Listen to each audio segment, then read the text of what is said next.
กรรมทำดีก็ได้ดีถ้าทำชั่วแล้วก็มีแต่เลวทรามความดีทำไว้ถึงคราวตายจากก็มีคนอยากช่วยแบกช่วยหาม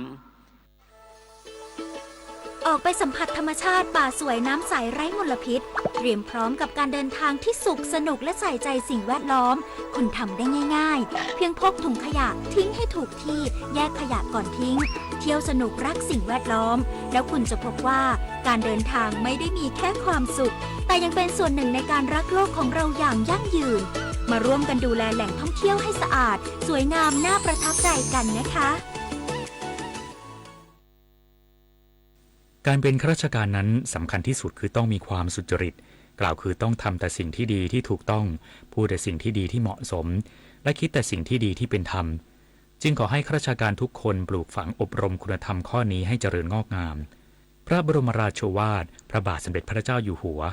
จบข่าวกนิกาแก้วใสบรรณาธิการข่าวดุลยาวรีเดชใจและยุทธพรบานเย็นอ่าน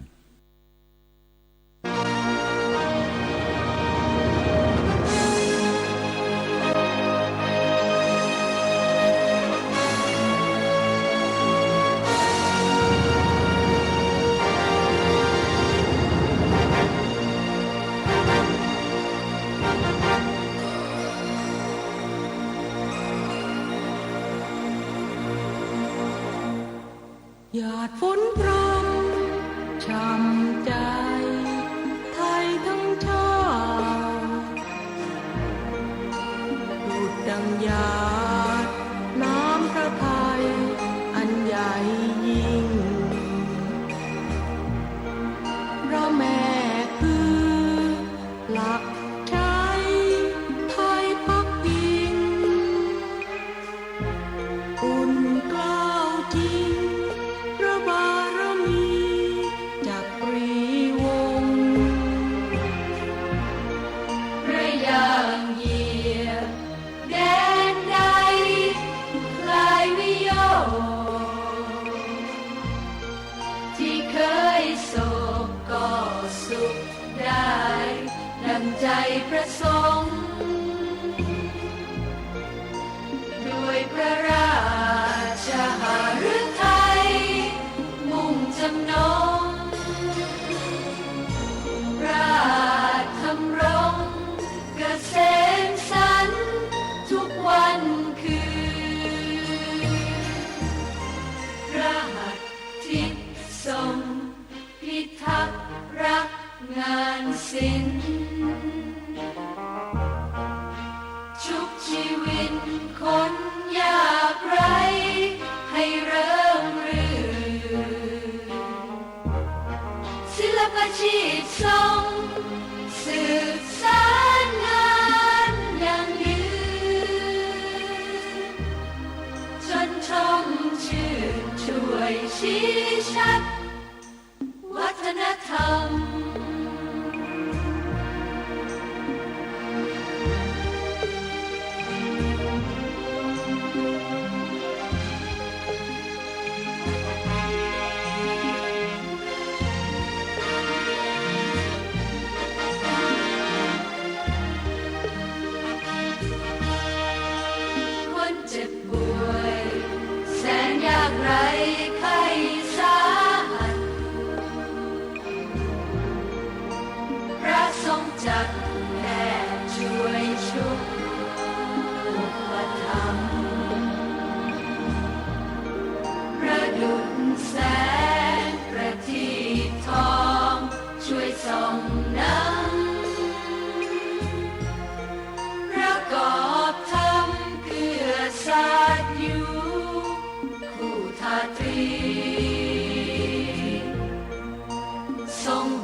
สถานีวิทยุกระจายเสียงแห่งประเทศไทยจังหวัดเชียงใหม่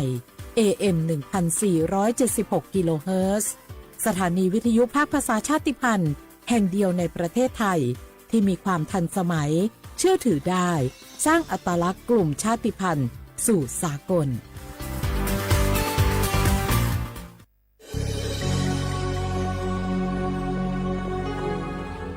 เกิดเป็นคนไทยเติบโตบนผืนแผ่นดินไทยจงภูมิใจในความเป็นไทยชาติไทยเรานั้นนับเป็นชาติที่มีความเป็นมาเก่าแก่ยาวนานเรามีภาษา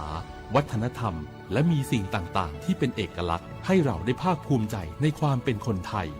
เราควรเห็นคุณค่าและมีความรักชาติหวงแหนแผ่นดินอันเป็นมรดกของบรรพชน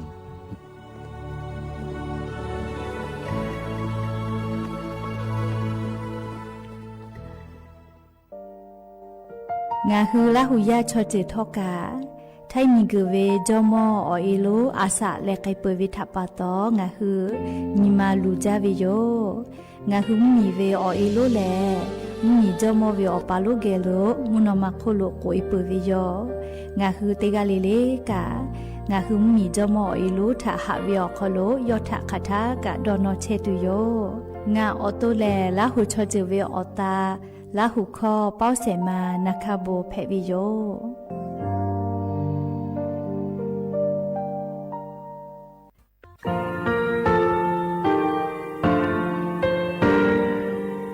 งาคือมีติปิเพกาวิเชแล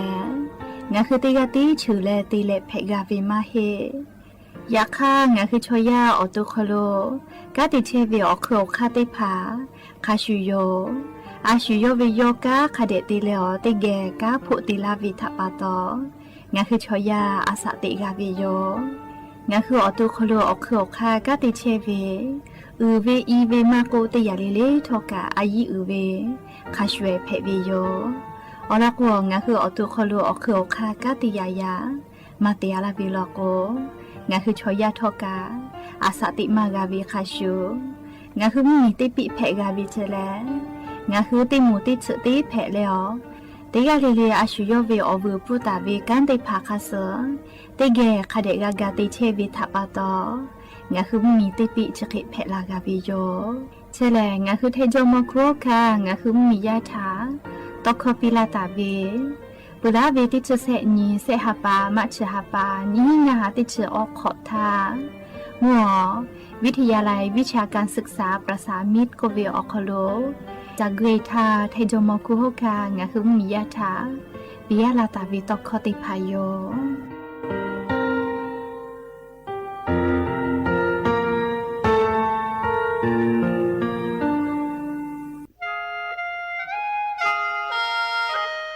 คณะรัฐมนตรีมติจอตาเวคาสนิชกอนิติชหปานิหิงหาขอชิสขอวิอยาวคโลมติจอเลจิชิตาเวคาสงาหุมียาบะติเวพ่อปะหาจอเชเวงาคือไทมีเกขอเชอวิชอติภาทะบะติปีแต่ก็แลจิชิตาเวคาสมีเวอเลี้ยวค่ามาตราติชสอคโลกุบตาเวงาคือมีอคโลชอตอชลุพ่อเวพระราชบัญญัตินิหิงาหันชนิขอคโลกุบตาเวคาสไทมีเกคโลพอลุลาเลเชลามอวิชอติภาและทะเบียนประวัติภาคเดเจจอวิชอติภาไทยมีกอคโลลุลาตาวิมีเวอเลี้ยวค่ากฎหมายค่าเสือคเดลุลาเลเชเพตัวอโปงาคือมีญาติภาษาสถานะคนต่างด้าวเข้าเมืองโดยชอบกฎหมายก็เวบะติภาติปีแต่ก็แลจิชิตาวิโยเปิดตาเลมาตราสือทวิอคโลกโกบุตาเวพระราชบัญญัติสัญชาตินิหิงาหาหิขออคโลกโกบุตาวิแลงาคือไทยมีกอคโลปอวิชอไม่กะอปออิติภาไทยมีกอคโลเชมอและทะเบียนประวัติอคโลบะมาโจเฮเวกาญาติภาแลสัญชาติไทยติภาลอเพวิเจกุทีออติอคโลโลโกสำนักบริหารการทะเบียนกรมการปกครองออติอคโลกาจาจาดาเลกาจาลอยวิเจออกาญูเวตันจาวติภาแลนี่คือทะเบียนประวัติคาเสอเพซานาอคโลอาจุยากาติเวอญอยาอคโลจาลอยเพวิเจนี่ชกอ ยีติชาปานี่หิงาหาขอชก็ขออุสติแม่เจกาลีงาคือไทยมีก็คอโลมาติคอรมอนิชก็นีติชาปานี่หิงาหาขอชสขอคอโลจีชิตาเวคาเสงาคือมียาบะติพามาจอเฮเวไม่เลกะบะมาจอกะไทยมีก็คอโลเซเชเพตุเวบะติพาติปีแต่โกเลจีชิตาเวคาเสติปอกอยู่เวลาเลนอลาวิโยแม่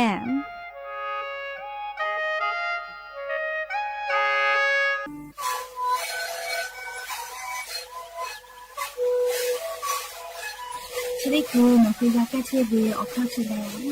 แล้วหูเข้าก็คือออกทีจังหวัดที่ไหนเอ็มนาบาเต็งที่โอหาสุดขอกิโลเฮเต็งเลเลงหลอกเอาพ่อออยาแก้เชื้อเบียนาลีกูและได้ชิ้นนาลีเล่นถือเบียออยาที่นาลีเคยแต่แล้วเข้ามาชาพยาเต็งเลเลแล้วหูคอก็เชื้อเบียและงานแล้วหูคอก็เชื้อสมานมาคาโบเมดิโซ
อบดาจาวิโยอย่าเพื่อหาติปอกาดาจาวิโอยาเฉอคลงคือติปอกกามีลาแล้วเฉป้าป้าลุเชตาวิโอวิโอนี่แล้วหุยาติผาเกลไรกาอบดาจาคลงคือออกข้อกะเกาะกะดักเชวิทัปตออเราเปิดติกาลิลิทาตาอุยอยาวิโอคโดละเซจาเลอไรกาอบดาจาคลหาอยู่ลาวิโยแมหาวิโอวิโอนี่ระหุยาขับพ่อเฉป้าลุเชตาวิขักให้เพเชลีนาติกาลิลิทอกาจ้าแม่ดอแม่ซึแม่กาแม่ฮาเลดอซาเชลลีนาจะได้เจอวิโอยากานี่คือไทมิงกอคโลแลมุกะวิโอยาลุลาปืวิทัปตองะคือติกาลิลิกา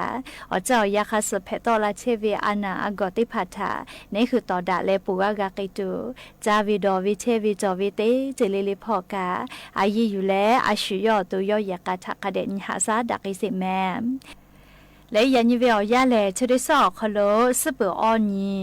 ยันยี่แลติชติฮัปาโนวิบาฮัปาคโลฮัปาสขอนีทอลันเพวิโยและจะขอนีหินชงาขอสขอหาเวียวเนี่ยระหุยาติพาวเตหะเลเลเวียวยาฮินาริควายตาและก็นาริทักขกายเตหะเลเลงาคือระหุคอไรเก่าบุดาเจ้าคโลตอกไอเชวิโยวิทยุเรดิโอAM ติฮิโอหาสจิคกิโลเฮิร์ตติไลพองาคือระหุคอตอกไอเชอปุตตะเลกันยิพอติพอ Facebook Fanpage สวทเชียงใหม่ AM 1476พอกะไลฟ์สดติดต่อไอเชวิโยอเวียวเนี่ยระหุยาติพาติแกลาหูคอพนาเลนี่คือลาหูชอเจตาติแกโอกาปิดักไอเพวิยอมแล้วอย่าปื้อฮาวิอยาวคอโลทอกะยูเวลาตาเวมุมีพ่อเวซาตาอลอติพาทอกะไลรอยูเวลาตาวิโยอวิยอเนี่ยลาหูยาติพาอคือเปิดตาแล้วอเลมือทักขะไกติแกเชอาเลนี่คือลาหูชอเจตาโอกาปิดักไอเพวิโยแมอลอเปอเตลอลิงะคือติแกยูเวลาแลเกามาดักไอตัวเวซาตาเลเล่มุชามุยีมุกะมุหอพ่อจานดาเวซาตาอลอทาอลออยู่เวลาแลงะคือติแกกาดะเจดักไอตัวโยแม่จุยจอปากรมอุตุนิยมวิทยาพ่อยุคืออลอซาตาติผาปิลาไกตาวิแล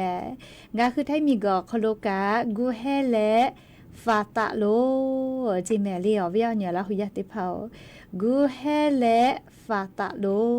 เจอลก็ซอปอเวียยาฮาปัสสุนตาและก้อนยีเวียยาเฉอคโลนี่คือไทมีกอคโลแลมูฮอมูยีเลติปื้อกอลุลาตุโยเจยักค่ามูฮอมูยีลุพายุไต้ฝุ่นมาโกเลพายุโซร้อนแผ่วิมาเฮียวนะเลโอกายกเกวเวเลมูฮอมูยีลุพายุไต้ฝุ่นคาเมกีก็วิชเลฟริปิมเมียวลุยแลฟริปิมเมียวคโลกาลูวิซิเวียเจติผากับฟูมาจาลอ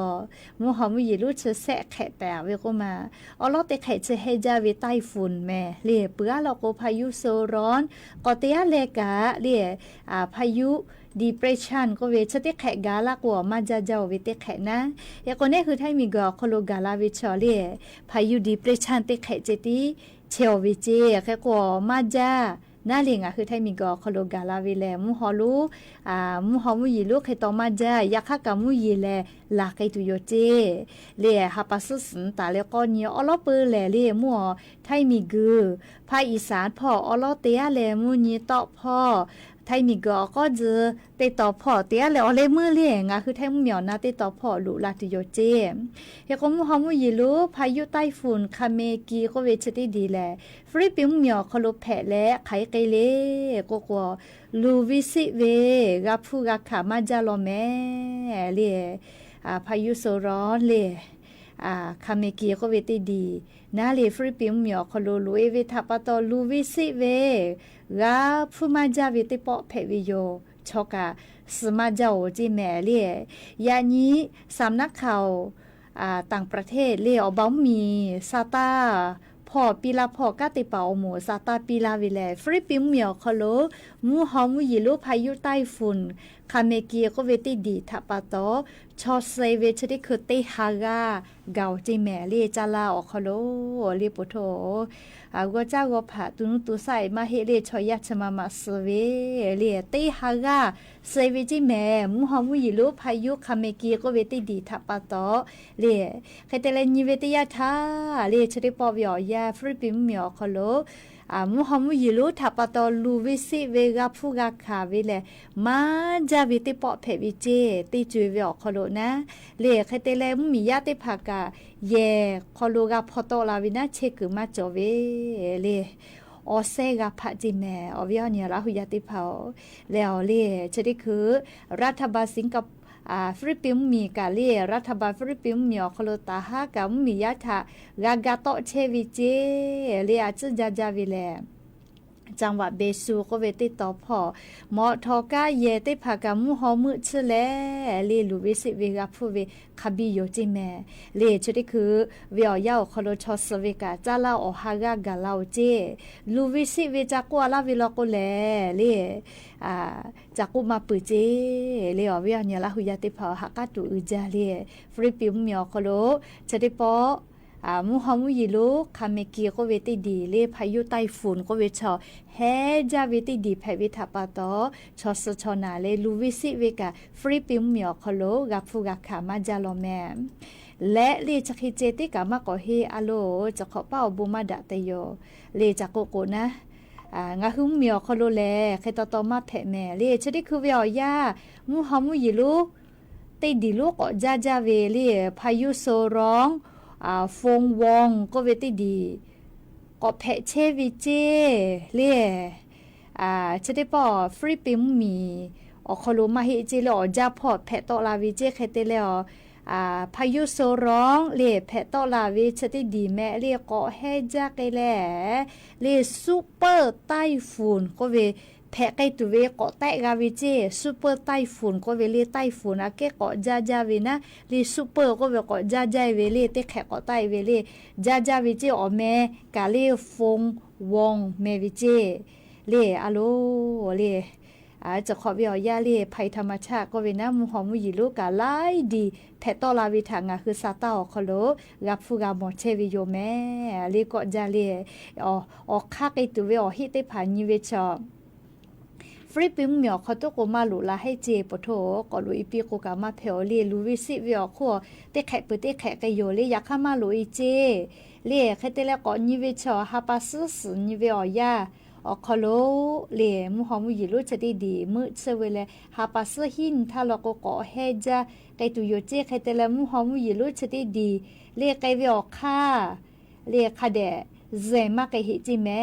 เลียค่ะเคกุทอกาซาตาติภากาเดพอนาจอวิลอแม่เลียอลอกนิเวตยาธามุฮัมมุยิลุติดีปติดีเพตอลาเชวิลอแม่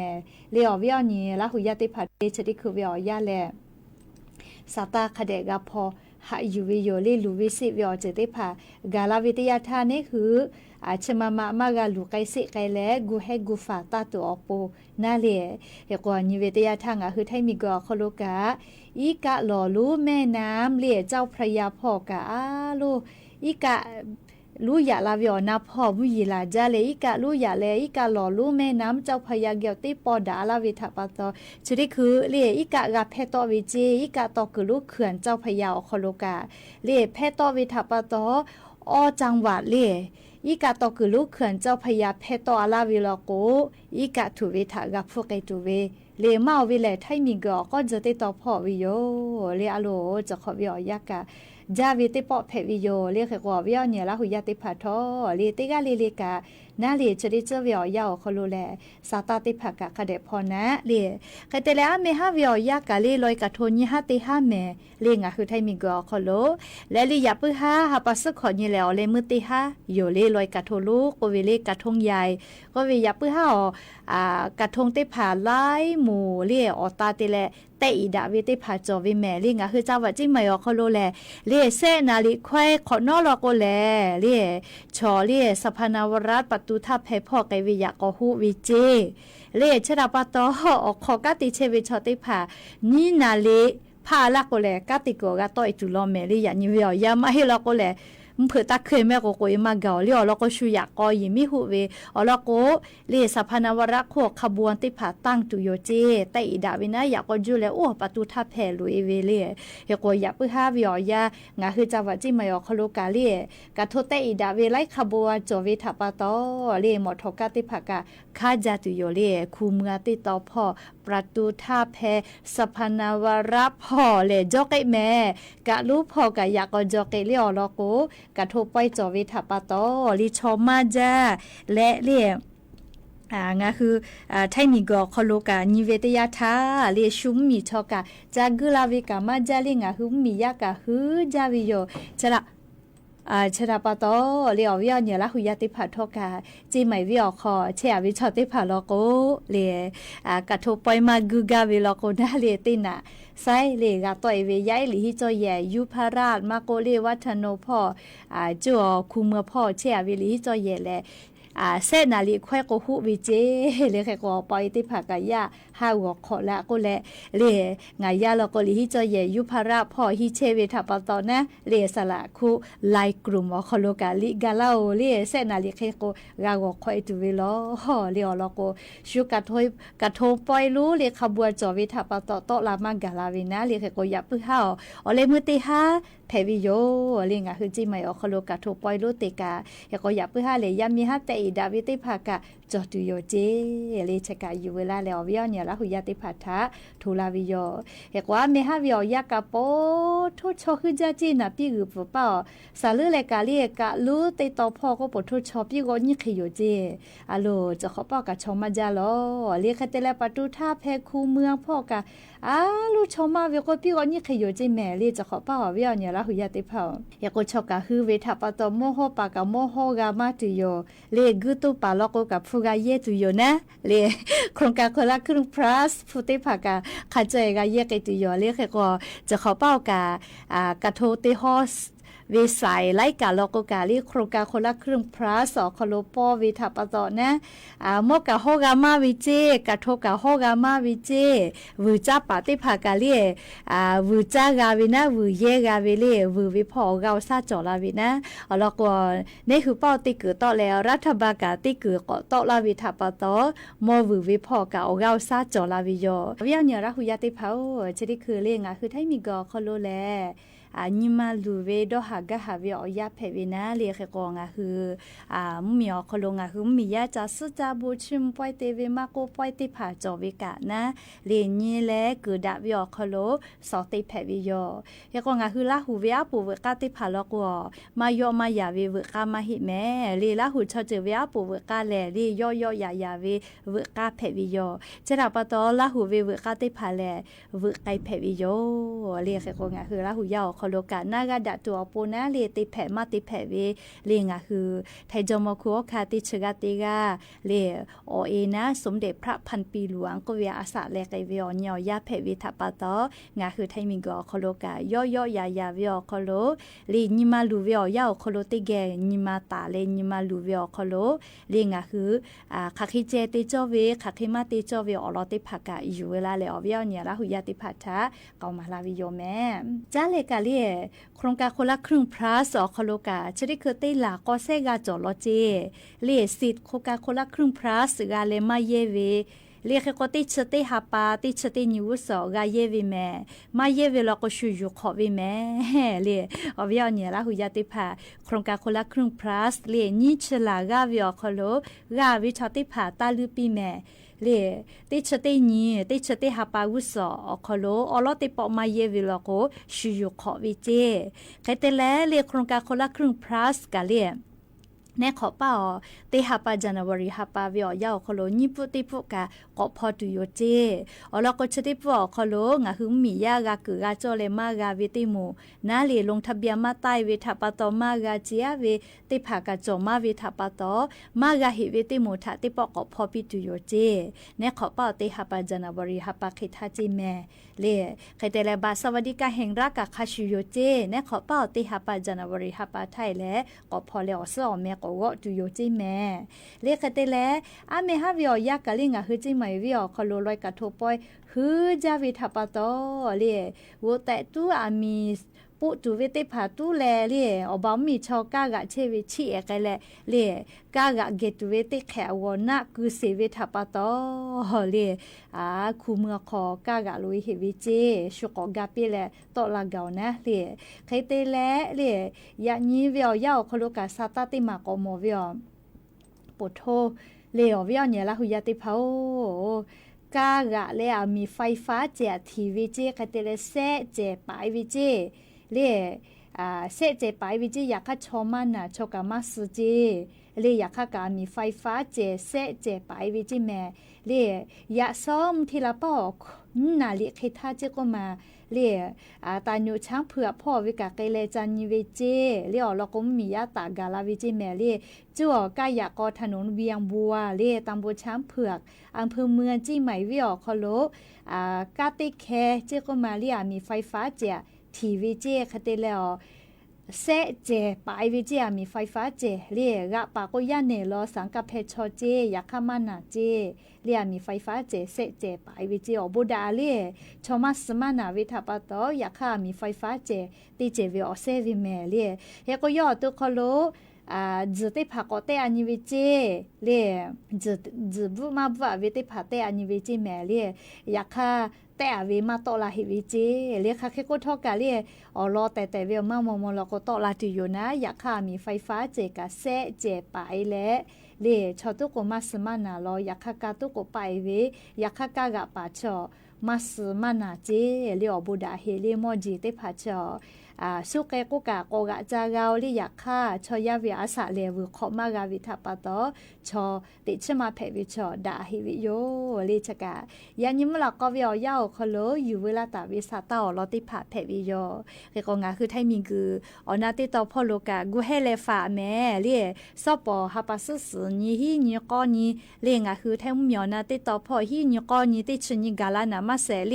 มูยีเลเกกวมูยีลาจาลาเวลโกลาจลาเพลาเวให้พวกขออีกะลูลูลาอีกะโทเวอีกะเตเวกุลูฮาลูมีปะฮะปะเวจะได้ผ่าทากาฟาเว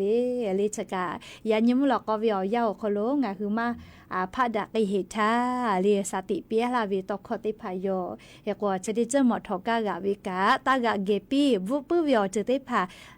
ตาจาตาดอเรียหมอทอกากะเชียทาลูวิซิวิอจะกาลาเวติยาทาอพมาขอแม่เรีจะดอบัวเลหมอทอกากะเลแตะกะเลชัวทีแปเวชัวทีนาเวชูเวมอจีไม่กะมุมีเวมอจีได้ผ่าทาเลทีบาเลลูวิซิเวตอลาเวลโกเลนอกาประกาศชันอามาเตียกะชุมาตอลาลี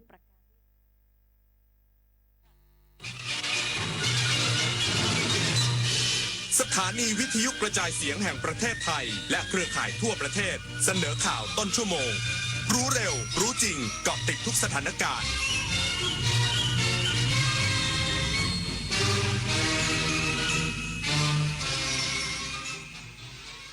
รับฟังข่าวต้นชั่วโมง 21 นาฬิกากับยุทธพรบานเย็นครับนายกรัฐมนตรีสั่งการทุกหน่วยงานเตรียมพร้อมรับมืออิทธิพลพายุคาเมกีอีกสักครู่กลับมาติดตามรายละเอียดครับแสนอาลัยสมเด็จพระพันปีหลวงไทยทั้งปวงหมองมนก่นร่ำให้พระผู้เสด็จสู่ฟ้าสวรรคาลัยแนบดวงใจตามพระบาททุกชาติภพปวงประชาน้อมสำนึกในพระมหากรุณาธิคุณเป็นล้นพ้นอันหาที่สุดมิได้ข้าพระพุทธเจ้าคณะผู้บริหารข้าราชการและเจ้าหน้าที่สถานีวิทยุกระจายเสียงแห่งประเทศไทยกรมประชาสัมพันธ์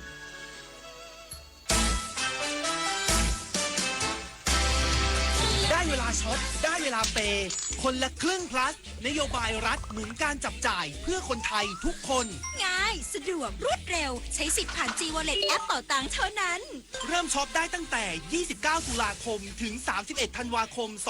2568ตั้งแต่6โมงเช้าถึง5ทุ่มตรงคนละครึ่ง plus รัฐจัดให้แบบ plus plus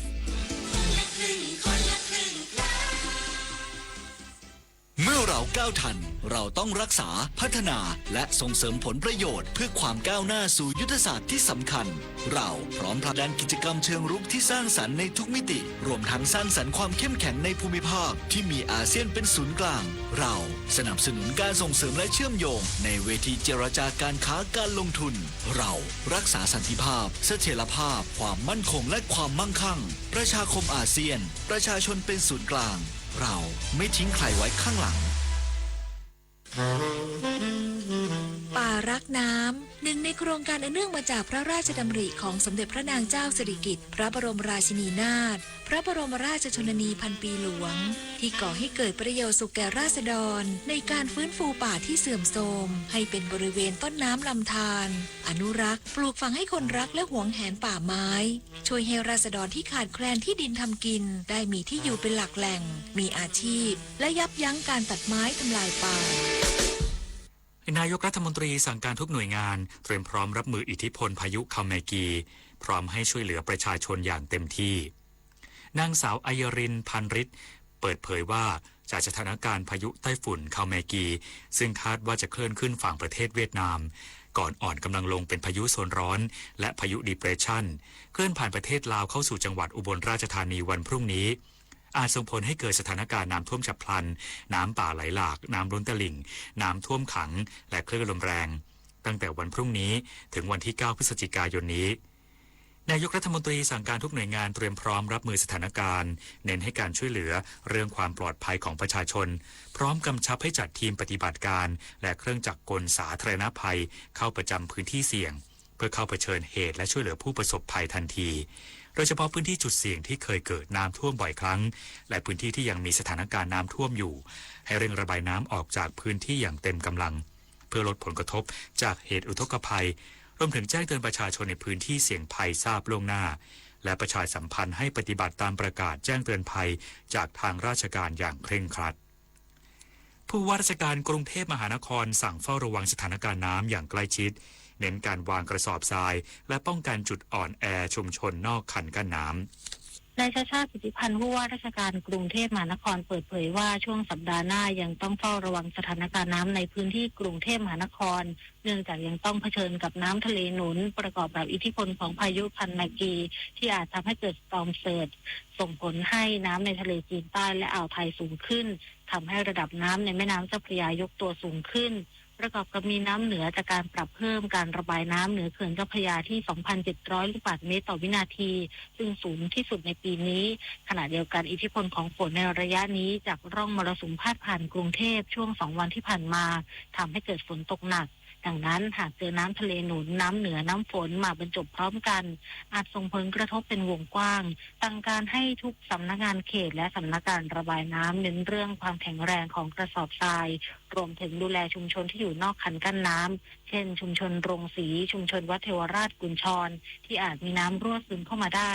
รวมทั้งขอให้สำนักงานเขตกำชับจุดที่มีการก่อสร้างไม่ว่าจะเป็นทางเท้าของกรุงเทพมหานครการปรับปรุงถนนและการก่อสร้างรถไฟฟ้าจุฑามาศรักษาพันธ์รายงาน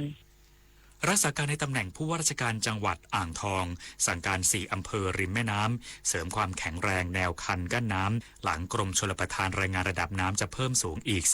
30-50 เซนติเมตรนายชวนินทร์วงศ์สถิตจิรการผู้ตรวจราชการกระทรวงมหาดไทยรักษาการในตำแหน่งผู้ว่าราชการจังหวัดอ่างทองลงพื้นที่ติดตามสถานการณ์น้ำและการป้องกันอุทกภัยในพื้นที่อำเภอป่าโมกและอำเภอเมืองอ่างทองจังหวัดอ่างทองหลังจากน้ำเพิ่มระดับและล้นเข้าท่วมชุมชนหลายพื้นที่โดยเฉพาะหมู่ที่4และ5ตำบลผงเพงอำเภอป่าโมกบางส่วนต้องอพยพมาอยู่ริมทางซึ่งหน่วยงานในพื้นที่ได้เร่งตั้งเต็นท์และเพิ่มสิ่งอำนวยความสะดวกสำหรับประชาชนแล้วนอกจากนี้รักษาการในตำแหน่งผู้ว่าราชการจังหวัดอ่างทองยังสั่งการให้ที่ว่าการอำเภอและองค์กรปกครองส่วนท้องถิ่นซึ่งมีพื้นที่ติดริมแม่น้ำเจ้าพระยาและแม่น้ำน้อยได้แก่อำเภอชัยโยอำเภอเมืองอ่างทองอำเภอป่าโมกอำเภอวิเศษชัยชาญเร่งสร้างแนวคันดินและเสริมความแข็งแรงแนวกันน้ำให้เสร็จโดยเร็วเนื่องจากได้รับรายงานจากชลประทานว่าระดับน้ำอาจเพิ่มสูงขึ้นอีก 30-50 เซนติเมตรต้องพร้อมรับหากเขื่อนเจ้าพระยาเพิ่มการระบายน้ำในอัตรา 3,000 ลูกบาศก์เมตรต่อวินาทีและวันนี้เทศบาลเมืองอ่างทองได้ประกาศให้สถาบันการศึกษาในเขตเทศบาลเมืองอ่างทอง ปิดการเรียนการสอนชั่วคราวจนกว่าสถานการณ์จะคลี่คลายที่ดารัตน์ วงศ์พจนีและทีมข่าวสำนักงานประชาสัมพันธ์จังหวัดอ่างทองรายงาน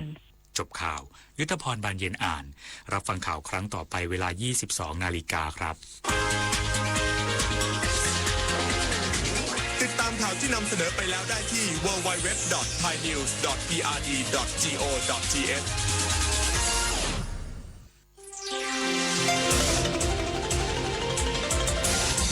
วิทยุแห่งประเทศไทยให้ความรู้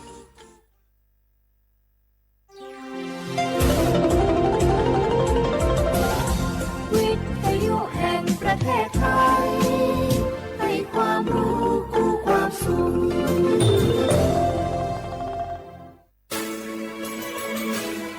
สถานีวิทยุกระจายเสียงแห่งประเทศไทยจังหวัดเชียงใหม่ AM 1476 กิโลเฮิรตซ์สถานีวิทยุภาคภาษาชาติพันธุ์แห่งเดียวในประเทศไทยที่มีความทันสมัยเชื่อถือได้สร้างอัตลักษณ์กลุ่มชาติพันธุ์สู่สากล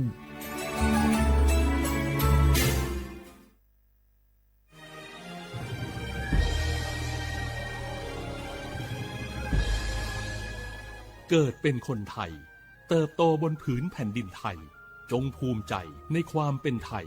ชาติไทยเรานั้นนับเป็นชาติที่มีความเป็นมาเก่าแก่ยาวนานเรามีภาษาวัฒนธรรมและมีสิ่งต่างๆที่เป็นเอกลักษณ์ให้เราได้ภาคภูมิใจในความเป็นคนไทยเราควรเห็นคุณค่าและมีความรักชาติหวงแหนแผ่นดินอันเป็นมรดกของบรรพชนร่วมภาคภูมิใจในความเป็นไทย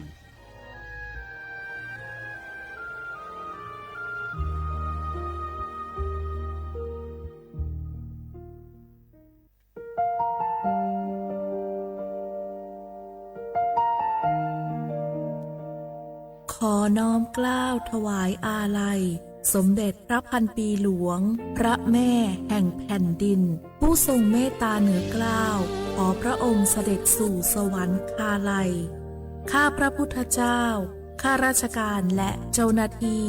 สถานีวิทยุกระจายเสียงแห่งประเทศไทยจังหวัดเชียงใหม่กรมประชาสัมพันธ์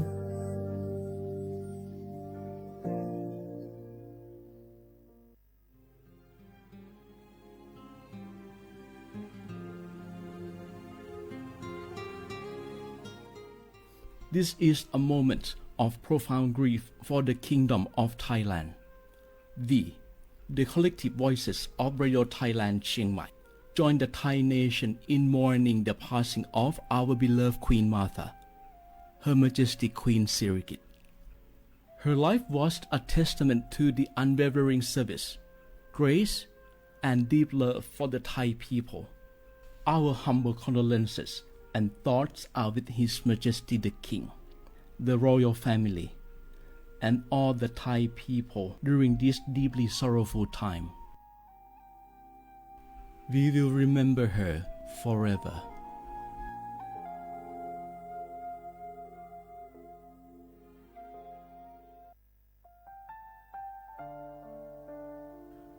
Adeur Thai มิขอส่งเผาอามาสมเด็จพระนางเจ้าสิริกิติ์พระบรมราชินีนาถพระบรมราชชนนีพันปีหลวงควยตาโอดาเลียกาชายันดาชอเนมาอายออามามิขอเปียวเนไทยมิขอกะดูอาคาชอเจอกะดูเงเกเนลาหมายแอจิชนีถามิเนนืมาละเควมาเงเลชญาเธอมิเนอาดิมาโยหานาลูอายองเนเกเนโยเยบอนเนมาอีนอายอมาโดอาดิเนโกเอียเน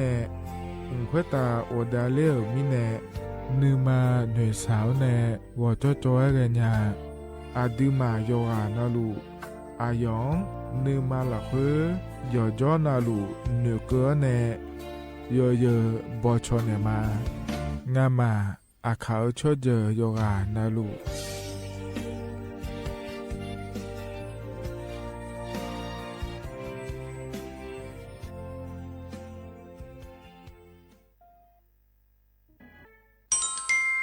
อาเยนิวเจลังเงอันนี้เชเวบาลาเชสีอาคนนี้พังอายาโกเชสิเงเนาะแต่ก็คณะรัฐมนตรีบอกเจ้าหลวงอาเยนิสัญชาติก็กอสาลัวเดินชาวบ้านเนี่ยก็ดูเดและบอกจางอาเดยเนียวเดเธอก็ย้อมมาตรา17แห่งพระราชบัญญัติคนเข้าเมืองพศ2522และขั้วเธอก็เธอแน่อาเยนี้เธอก็ถ่ายมีของหลักค่อยพ่อเหลียวกับเมียนี่จอลาเดอเขาเนี่ยรอทะเบียนประวัติและขั้วเธอย้อนฉายเยี่ยเดินนะขอเนี่ยเนียวเธอก็อยู่ห่างก็ดูการขอสถานะคนต่างด้าวเข้าเมืองโดยชอบด้วยกฎหมายและขั้วเธอเดินอย่างไม่เจเดเยเนียวเดข้อแน่เยเนียวมาตรา7ทวิแห่งพระราชบัญญัติสัญชาติพศ2508อาเยนี้เธอก็ถ่ายมีของหลักค่อยได้แล้วแน่อาดามังเงินอามาเธอก็ทะเบียนประวัติบุคคลไม่มีสถานะทางทะเบียนและอ้อเธออาเยนี้สัญชาติสัญญาไม่เจเดเยเนียวเดใช่ก็ดูนะคนนี้กูเทเมืองหลักค่อยย่อนะเธอก็สำนักบริหารการทะเบียนกรมการปกครองและคุกาสัญญาไม่เดยมมือยอหลักค่อยนะเยเนียวเธอก็ในอำเภอโยฮันเนโจดูรอราชการอายามหลักค่อยอันนี้เชวบาลาโกซีอาคนนี้พังอายาโกเชวขวงเกนีเดเยเนียว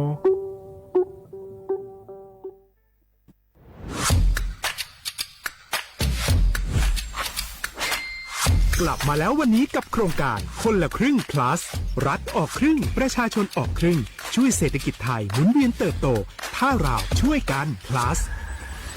ต่อยอดให้เศรษฐกิจไทยเติบโตอย่างยั่งยืนด้วย5 plus plus ที่1เพิ่มช่วงอายุผู้เข้าร่วมโครงการจาก18ปีเป็น16ปี plus ที่2เพิ่มวงเงินใช้จ่ายจาก150บาทเป็น200บาทเพิ่มพลังซื้อของประชาชนเพื่อกระตุ้นการหมุนเวียนในระบบเศรษฐกิจฐานรากลดภาระค่าครองชีพ plus ที่3เพิ่มสิทธิพิเศษด้วยการดูแลผู้ที่อยู่ในระบบภาษีให้ได้รับสิทธิพิเศษมากขึ้นเพื่อสร้างแรงจูงใจให้ทุกคนร่วมอยู่ในระบบอย่างโปร่งใส plus ที่4เพิ่มโอกาสให้นิติบุคคลขนาดเล็กเข้าร่วมได้ให้ธุรกิจเติบโตเป็นกำลังสำคัญของเศรษฐกิจไทย plus ที่5เพิ่มทักษะใหม่เพื่อพัฒนาให้ร้านค้านำความรู้ใหม่ๆมาช่วยเพิ่มยอดขายลดต้นทุนเรียนรู้เติบโตและปรับตัวไปกับเทคโนโลยีใหม่เพื่อสร้างเศรษฐกิจที่แข็งแกร่งจากคนละครึ่งสู่คนละครึ่ง plus ไม่ว่าจะสั่งข้าวคนละจานชาเขียวคนละแก้วขนมเค้กคนละชิ้นหรือหลายๆชิ้นก็ใช้ส่วนลดได้ทันทีสูงสุดวันละ200บาทแถมใช้กับฟู้ดเดลิเวอรี่ก็ยังได้สำหรับประชาชนไทยอายุ16ปีเป็นต้นไปสมัครรับสิทธิ์ผ่านแอปพลิเคชันเป๋าตังวันที่ 20-26 ตุลาคม 2568สำหรับร้านค้าที่สนใจร่วมโครงการสมัครได้ผ่านแอปถุงเงินวันที่ 15 ตุลาคมถึง 19 ธันวาคม 2568 แล้วเตรียมพร้อมรับลูกค้าจากทั่วประเทศเพราะนี่คือโครงการที่คนไทยทุกคนช่วยกัน plus เพื่อให้เศรษฐกิจไทยโตไปพร้อมกันโครงการคนละครึ่ง plus ดำเนินการภายใต้เป้าหมายที่ชัดเจนของรัฐบาลในความต้องการกระตุ้นเศรษฐกิจลดภาระค่าครองชีพให้ประชาชนและยกระดับศักยภาพผู้ประกอบการไทยให้พร้อมในยุคดิจิทัลโดยยังคงยึดหลักความโปร่งใสตรวจสอบได้และป้องกันการใช้สิทธิที่ผิดวัตถุประสงค์คนละครึ่ง plus เพิ่มพลังเศรษฐกิจไทยพร้อมโตไปด้วยกัน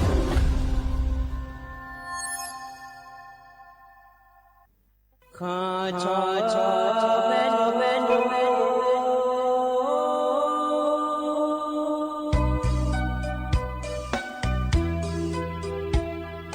ได้ยินจบเลยแม่ดอกทุยอาคาเบได้ยินจบโมเลยแม่ดอก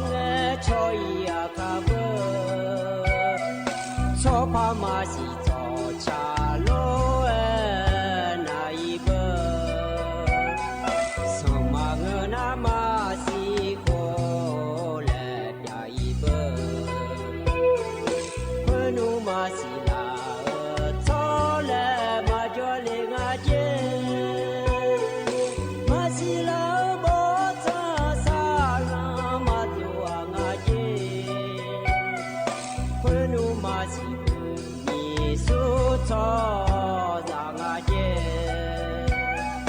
Masila na gumi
อุจิพออุดุธรรมะเดอเยนิมิขังยาโยกานาลุเนเดเยเนียวนิมจิกะลอเยเนียวยมีนาลุทอนจัวโลอเยนิมิขังยาโยกานาลุเนป พยาทองเจเมียเดยเนียวอุจยปากระดูลหกาเมียวมัวดูลอยเนียวสวทเจหมายแน่ไอเยนี่มีขังยาโยกานาลุเนยาทองเจอเฮนาขอเนียนาลีอายามนาลอยเนียวนาลีเวหลังแน่นาลีเชหลังก็นี่แม่เยเนียวนิ่มจีลอยเนียวยอนนาลุยาทองเจอลวยงานแน่อายุเชื่อมือแน่ที่คอลวยจอดามาเดยเนียวเดยเนียวมีอาการนะคนอินยุมาหนาวอายามละคุยฉลาดในก่อนหนาวเนี่ยล้อเธออยู่ในหน้าหาจอดูเถียนนะขอนี้เธอมาข้อปานในหน้าหาล้อเย็นนี่เถียนนะขอนี้เฟซบุ๊กปานในหน้าหาล้อเนียวก็ปานในหน้าหามาขาล้อเย็นเนียวที่คอรู้ว่าจอดามาเดยเนียวเดยอินขอเนี่ยที่น้าเสียเย็นเนียวยอมยากานะล้อเนียวเธอลอยกระทงและขั้วเธอยาหลัวสีเย็นเนี่ยล้อเย็นนี่เถียนนะเห็นยุ่มห่อเลยผมตั้งอาจีเน่โดยแต่ก็เอียแล้วแหละหมูดูเย็นเนี่ยล้อเธอมีแน่ล้อเธอเอียเล่าไปย่องหล่อเย็นย่องง่าขันว่าเย็นเนี่ยอันเยอะย่องพายงาเลยแล้วจะกะอากาศดาเนื้อเนี่ยบิสิบิกามาเดอินเนื้อชอก่อนนี่ก็น่าจะมาสีเย็นเนี่ยเย็นนี่ย่องเนี่ยพายล้อเย็นเนี่ยนั่นเถอะก็เย็นนี่เนี่ยย่องน่ารู้จุดเนี่ยจะกะอากาศดาเนื้อหลัวเย็นเนี่ยรัฐบาลป่าก็ก่อรอมาเย็นเนี่ยก็ต้องเชื่อก็ก่อมาอาคารโนอายามหากันยาหลัวจะกะอากาศดาเนื้อเนี่ยบิสิบิกามาเดยเนียวเดที่มีแน่ล้อเยเนียวจังเทนนะหันยาแม่เยเนียล้อเธอมีแน่ล้อเนียวกันเนี่ยนะก่อนเนี่ยอดัมเบตตีเฮนะอันจะมาจากอากาศดาเนี่ยมาเดยเนียวเดอินเฮกาเยนี่แน่ทองจั่วล้ออเดียอาคาอันนะอินนะก่อนเนี่ยทองลานฉลางาเดยเนียวบาลาสีนะก่อนเนี่ยเชติสีอาโคนะเชติโคงาเดไทยอันนั้นอินาวันพฤหัสบดีอันโกบาลาสินะพฤศจิกายนและคู่สีล้ออาโคนะขอเนยิพังอายาโกเชียงาเดเยเนียวเฮนะโคตัวละตัวล้อเยนี่นะทองเจออินาอายาเมื่อละคุยเยเนี่ยล้อก็งั้นเนี่ยก็แหลมเท้าเมื่อจะกาได้ในมินะดอกชาติบิมแล้วพระนาหาดามาเยเนียว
ดชาเธอนะขอนี่อากือบาลาเฉงไงมีแล้วไงญาโยฮานาลูเออายานะหาเบียวดูเดเยเนียเดอาเยเนียก็จนปาลาเนี่ยนะหาลาโยฮานาลูดูธรรมะเดเยเนียเดเธอมาข้อปานเนี่ยนะหา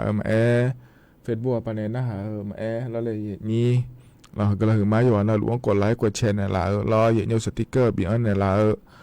นี่ทำมิเนี่ยนะหาลูนะแล้วเลยนี่โยฮานาลูแล้วหัวงานก็กว่าจะกะกาล้อรัฐบาลปานเนี่ยเยอะก็ก่อเหตุจากการกาเกินเนี่ยแม่อย่างนี้แล้วก็ต้องเชื่อก็ก่อแม่ยังพาแกก็ก่อแม่อย่างนี้อยู่หานาลัวล้อยานะหาเกิดผายยาสิญาผายรออย่างนี้กดไลค์กดแชร์ย่าหยานะขอเนี่ยกดไลค์กดแชร์เธอเจ้าไหนจะแม่เดย์อย่างนี้เดย์ที่ขอเราจะดราม่าอย่างนี้เธอโคตรละตัวอันเนาะเกินนะขอเนี่ยมีเนาะงาเดย์อย่างนี้เดือดก็เดือดไทยมีของก็ดูนะขอเนี่ยวันลอยกระทงและงานเถียเนี่ยวันเพ็ญเดือน12และเวลาขึ้น15ค่ำเดือน12ลอยเหี่ยวให้แล้วเกิดงานเถียเธอเดือไทยโคโตละโตนาล้อมินาอุจิเนาะที่กานะขอเนี่ยมาบยามินาลอยนี้บาลาลาโลโลมายาม่อเนี่ยขอเนี่ยที่กานะเธอในอาเจียเบียเดินนะขอเนี่ยยาม่อด้วยเหี่ยวมินอนนะขอเนี่ยเธอลอยกระทงและขั้วอันเนาะชาลาแม่เยเนียวที่มิเนลอยเยเนียวมีกานะขอเนี่ยลอยกระทงและขั้วทันจ้อนถาลวยเยเนียวมีขอเนี่ยลอยกระทงเธอเยด้วยเยเนียวเดจะโตกามีหุ่มมาอังกาตัวเด็กไอเนี่ยเยอะจ่าเยอะโตเยอะมามีเยอะมาลอยเยเนียวหน้าชอกระทงและขั้วเธอลอยเยเนียวเราบายจุดละก้อนกลังขวานเนี่ยกลังเธอทางซ้ายก็ดูเดแล้วรอพอหล่อหุ่มมาในจ้าเธอเลยเนี่ยไอ้เยดูมาจ้ามือถ่ายเธอเลยอย่างนี้เราบายจะเพียเยอะด้วยเยอะเดที่มิเนี่ยเราเยอะอินนังก็เนี่ยโยมอยากก็จะเกิดเสียเยอะล้อเยอะเนี่ยอินยาไม่เดเยอะเดเยอะอินเงี้ยละเงี้ยนะคนนี้มาอิมาลามินาโยมยาแหลมหัวงานเนี่ยเยอะนี้ที่มิเนี่ยเราเหรอกายินยุ่งได้จากการเนี่ยเยอะนี่ลอยกระทงแล้วคุกาอิมาเล่แล้วนะคนเนี่ยโยแหลมผังอะไรและหนาลอยเยอะมือโยหือหลักเพื่อนหนาลอยเยอะเธอโลยมหยาเดเยอะเดมินาอุจิอาปางาขอนิยาอิโดมาเยอะแล้วก็เจ้ามาเมืองหลักเพื่อเลยเยอะวุโลมหยาแล้วลอยเอเธอก็สะพานนวาระและคูกามาเลยนี้ยมหยากามหยาเดเยอะเดที่มินาลอยอีกคนเนี่ยไม่อิโดมินะโลในเอี้ยมึงอาโลเคยในเอี้ยมึงอาโลแล้วลอยกันยานะขอในโลเคยในงอในเอี้ยเยอะชอบมาหยานะขอในล้อโลยามยาไม่ในอิโดลาโดยสางเดเยเนเดน่าแฮโลอดีในอิโดเขาอยู่ในอิมาและในถูทางดัวก็พอปากก็เช่นในอิโดลาดัวในโลมามีนอิโดญาพายงาเลเลจนไม่ยาหองานในเยนี้ลอยยออิโดลาโดญาพายเดและเดเยเนเดน่ามาเงี้ยนี่ลอยเนียวโลเคงวันในอินาอุโคโคลอเดเยเนียวลอยอยู่หันฮัลโหลเดลอยจีกาแม่จนเอาไปจีกาแม่งงาแม่ลอยเยเนียวลงในอินาจะโตเดเยเนเดในอิงเงล่างเงเลยเนี่ยช่วยหายมอย่างนี้จก็จะอีล่านะขอนี้โลอาเจมังอข้อนี้อลออิโดเดเยเนเดถึงก็นาไม่จะล้อลอยกระทงและขั้วเธออย่านะไม่งั้นเจลอยเนเธออย่ายมอย่างนี้เชิญจ่อจะแม่เนี่ยอีล่าจ่อแม่เนี่ยเยนี้น่าอยากที่ปวดน่าเบียวกันเชื่อก็เตอเลยเจไม่น้อยเนี่ยแห่ที่ปวดน่าก็จ่อขอชุดโดเลยแล้วก็เยเนี่ยเธอไม่เนี่ยล้อโลเคงอโลงอเดือดอยู่เขายาจ้องงาเดเยเนียเดนั่นคือก็อีกนะขอเนี่ยล้อเยเนียวโยหายากามาบีนี่โยฮันเนดเพนาลุยจ่อนั่นลุยฮามอนยานี่แล้วบิจ่อเดเยเนี่ยเมื่อนั้นโยหากาเจบิจ่อเยเนี่ยแล้วก็กาลามาบิเจนี่เลยเนียวช่วยหายมีมินที่ปวดนาที่ที่พอเจนะขอเนี่ยปมอขอยสาเดเยเนียเดที่มินเนี่ยล้อเยเนียวเหนะขอนี่จ้องพาเกน่าไอส่วนงานนี้เกิดล้อกระทงเธอบุอีมาเลยและนะเราเลยอย่างนี้เธออาจจะมาในลำธารเนี่ยดูเราอินเนี่ยบิบุอีเดย์เนี่ยเดในยุ่งเบอร์เธอก็เธอยามละเพื่อนะขอเนี่ยเราเนี่ยจะโตเจขอนี่ยอมอย่างนี้อ๋อยางง่ายในนี้มีมาเราเนี่ยเธอก็โครงการคนละครึ่ง plus และกูก็ออนเลถายอมอย่างเนี่ยอ๋อเล่าขอจ้องงานในยาฮอร์โมนหรือไอ้นะเราเนี่ยนักโครงการคนละครึ่ง plus และกูเธอออนเลเดียอาจจะนำมาเชื่อที่พังมือเจียงอาเซียเนี่ยเดเธอมีเนี่ยเราเลยเนี่ยเธอก็โครงการคนละครึ่ง plus เธอก็เธอเอาเลยในยาเดอยู่เมื่อเดินนะขอเนี่ยเราเนี่ยเธอก็อินนะขอเนี่ย อยู่มีเนี่ยแม่เดย์เยอะเดย์เถอะนะขอเนี่ยเห็นหรอลอยกระทงแล้วขั้วอันนั้นยามละขั้วชะล่าเลยอินนอขอเนี่ยมีก็จะดูเนี่ยหรอเถอะก็จะมาเมื่อขอเนี่ยอินนอทิ้งนองแล้วพัดยาสีเดย์เยอะเดย์ที่มีเนี่ยเนี่ยโดนเนี่ยตัวแต่ก็เลยเนี่ยแม่เนี่ยหรอก็จะละไงมีนอหรอมีนอนะขอเนี่ยเดือในธรรมนตรีนายอนุทินชาญวีรกุลหอปาก็ดูขอนี้แล้วเลยนี่เถอะก็ทำเนี่ยรัฐบาลและขั้วก็จะเหยียบไปแล้วก็ทีมย้ายเนี่ยล้อคลองพดุงกรุงเกษมและขั้วงานเถียเนี่ยล้อเธอก็เยี่ยเนี่ยลอยกระทงและขั้วเธอเหยียบเพียยิ่งงั้นแล้วก็แบบเพียงเยี่ยงานเดย์เนี่ยเดย์น่ะเธอก็เธอยามละขั้วนะขอเนี่ยเดือในทงเตียวปาก็ดูแลแล้วเลยนี้ลอยกระทงและขั้วเธออยู่ด้านหลังเนี่ยละหลัวล้อเจ้านายเนี่ยไม่เดย์แล้วคนว่าจะกะแม่มีเนาะก็ดูน้าเลยนี่ขอเนี่ยอินุ่มเฮก็เฮยามละคือน้าขอเนี่ยเธอเดียวสมเด็จพระพันปีเลยยุ่มให้เต่าดาเลืออายามละคือฉันละหลัวรอเธอเนี่ยอาจจะมาลัวนี่เลยเดียวอาจจะมาบอกเชื่อกันนี่เราจะช้าเลยจันดาลอเดและตัวเกิดงานเทยเยอะเดถึงมีเนี่ยรอหาเดือนายรัฐมนตรีพอป่าก็ดูขอนี้แล้วเลยเนี่ยเดือดถ่ายสักคนเฮลาซาดาก็ดูเดลเลยอยู่ว่าจ้องห่อเนี่ยอยู่มาดูจ้องงานเนี่ยเนี่ยลอยกระทงและคู่เธอเดย์เนี่ยเดย์ที่มีเนี่ยเฮนะขอเนี่ยอีน้องก็ขอเนี่ยยางานเดย์เนี่ยแล้วหรอเนี่ยดูเนี่ยตัวแต่ก็เลยเนี่ยไม่สิเดย์แล้วจะก็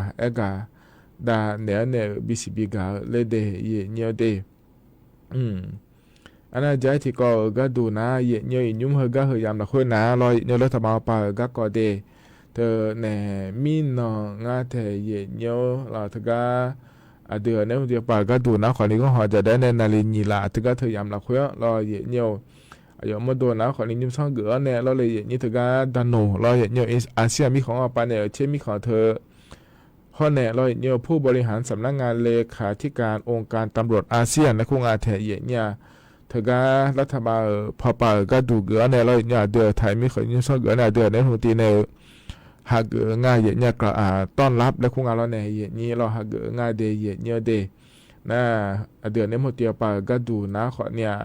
เธออย่างเงี้ยเกิดง่ายเราเธอก็จะมาอย่าบอกจะไล่ก็เราเดือไทยมีขอเนี่ยราคาเช่นเนี่ยเดย์ยุ่งซ่องเกือเนี่ยอย่างนี้ดันโนเราอาเซียนมีขอเนี่ยเฮก็ไทยมีขอเราคุยถึงขอร้อยละเนี่ยเราโยมอยากจะโยมอยากก่อเราคุยบอกจะไล่ก็ดูเดย์แล้วก็เธอเนี่ยที่มีเนี่ยเราเฮก็อันนั้นเจริญเงี้ยอันนั้นสมมติเนี่ยอันนั้นสี่อาคารหนึ่งสองเกินนี่เราเนี่ยถึงก็กูเทมือเราคุยเราเนี่ยดันโนอาเซียมีขอเนี่ยเราเนี่ยถึงก็ที่ขอรวยละเนี่ยบอจาร่างอ่ะเนี่ยนะบอจาร่าก็ก่อนนะขอเนี่ยเธอดอตอหลุล้อที่ขอรวยกุ้มเนี่ยย่อยเนี่ยเราเนี่ยถึงก็เนี่ยไม่ซื้อเสื้อก็ก่อนแม้ที่มีของอย่างเบอร์เราเเนี่ยอย่างนี้เจริญเนี่ยก็หอมในเนี่ยฮิบะรอช่วยหามาดูกัมพูชามีของเจ้าในโลกบายก็เลยมีของเจ้าในโลกและเดือดไทยมีของพอปานนักเงยช้อนหลังนักเงยช้อนแล้วเธอเดือดไทยช่วยหามีซึ่งในสไตล์ยูโดโลเหนือจ่าโลแล้วมาชินยูโดโลแล้วคนรู้ว่าก็ก่อเลยเนี่ยเดือดไทยมีของแต่มาจันยังเธอเนี่ยชอบมีของเจ้าไม่ได้ก็เดือดไม่ซื้อละเดือดนักเงยช้อนแล้วเธอเดือดแล้วเลยอย่างนี้เธอมีแน่รอเนี่ยเธอดันหัวเธออาเซียนมีของเราคุยที่คนรู้ว่าเจ้าเดือดต่อลุกูมเนี่ยเราอยากจังดังง่ายเนี่ยเขาก็เดมาบิดอนบิเจียก็ดูแล้วเนี่ยเจียก็ดูเดแล้วงานเทียเนี่ยเธอมีเนี่ยเราเนี่ยเดือนนี้ทำมาเตียวก็ดูขเนี่ยยานาลูยาพอนาลูเนี่ยที่เขาล้อกุ้มเนี่ยอะไรที่เขาล้อจ้าเนี่ยเขาล้อที่เขาล้อจังดังมาเดแล้วดอเขาล้ออย่างไอ้เกิดงานเดมีเนาะก็ดูนะเดเนี่ยเดน่าจะแต่มาเงือเราเนี่ยยมยาเจียมยาพอก็ดูขเนี่ยเงี้ยเกิดง่ายเนี่ยว่าเราเธอก็เนี่ยจะขอตัวปาแม่เราตัวเด็กเขาปาแม่เราก็ดันหนูเขาปาเราอาเซียนมีของเราคุยที่คนลูกวุ้นในฮอลลีดานะขอเนี่ยแฮแต่ก็ชอสแกมเมอร์แล้วคุ้งอาเราอาชญากรรมแล้วคุ้งอาเราเดี๋ยวมันจะสลายเดี๋ยวเจี๋ยโลกาคาลิญาโลแล้วนะขอเนี่ยเขาก็เดี๋ยวต่อหลุเราคุยเหมือนดาราญานี่เราเดี๋ยวเด็กเขาปาแม่เราจะขอตัวปาแม่เราเนี่ยจะมันจะสะดวกไปเหมือนดาราญาเนี่ยก็ดูร้องงานเนี่ยนี้ถึงไม่เนี่ยเดือดไทยมีของขอเนี่ยที่มีของมาเจออาเซียนมีของนั่นที่คนลูกวุ้นเนี่ยเราเนี่ยเขาก็เราคุยที่เขาชันดาเลียก็ดูเดย์แล้วอย่างไอ้เกิดง่ายเดย์เนี่ยเดย์ ขณะยุมกาอันดับเบียยามละคุยเย็นนี่นะทอนจุนเนอจะกาอากาศดานเนอบิสิบิกาเดเยเนียวฮกาหนาวเนตชาติบุมแล้วพนาหาดามายีเนียว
ตกะพอในปีนาหาดาตชาตกะเทบยุมนาลอยเนออายุอามีเนชา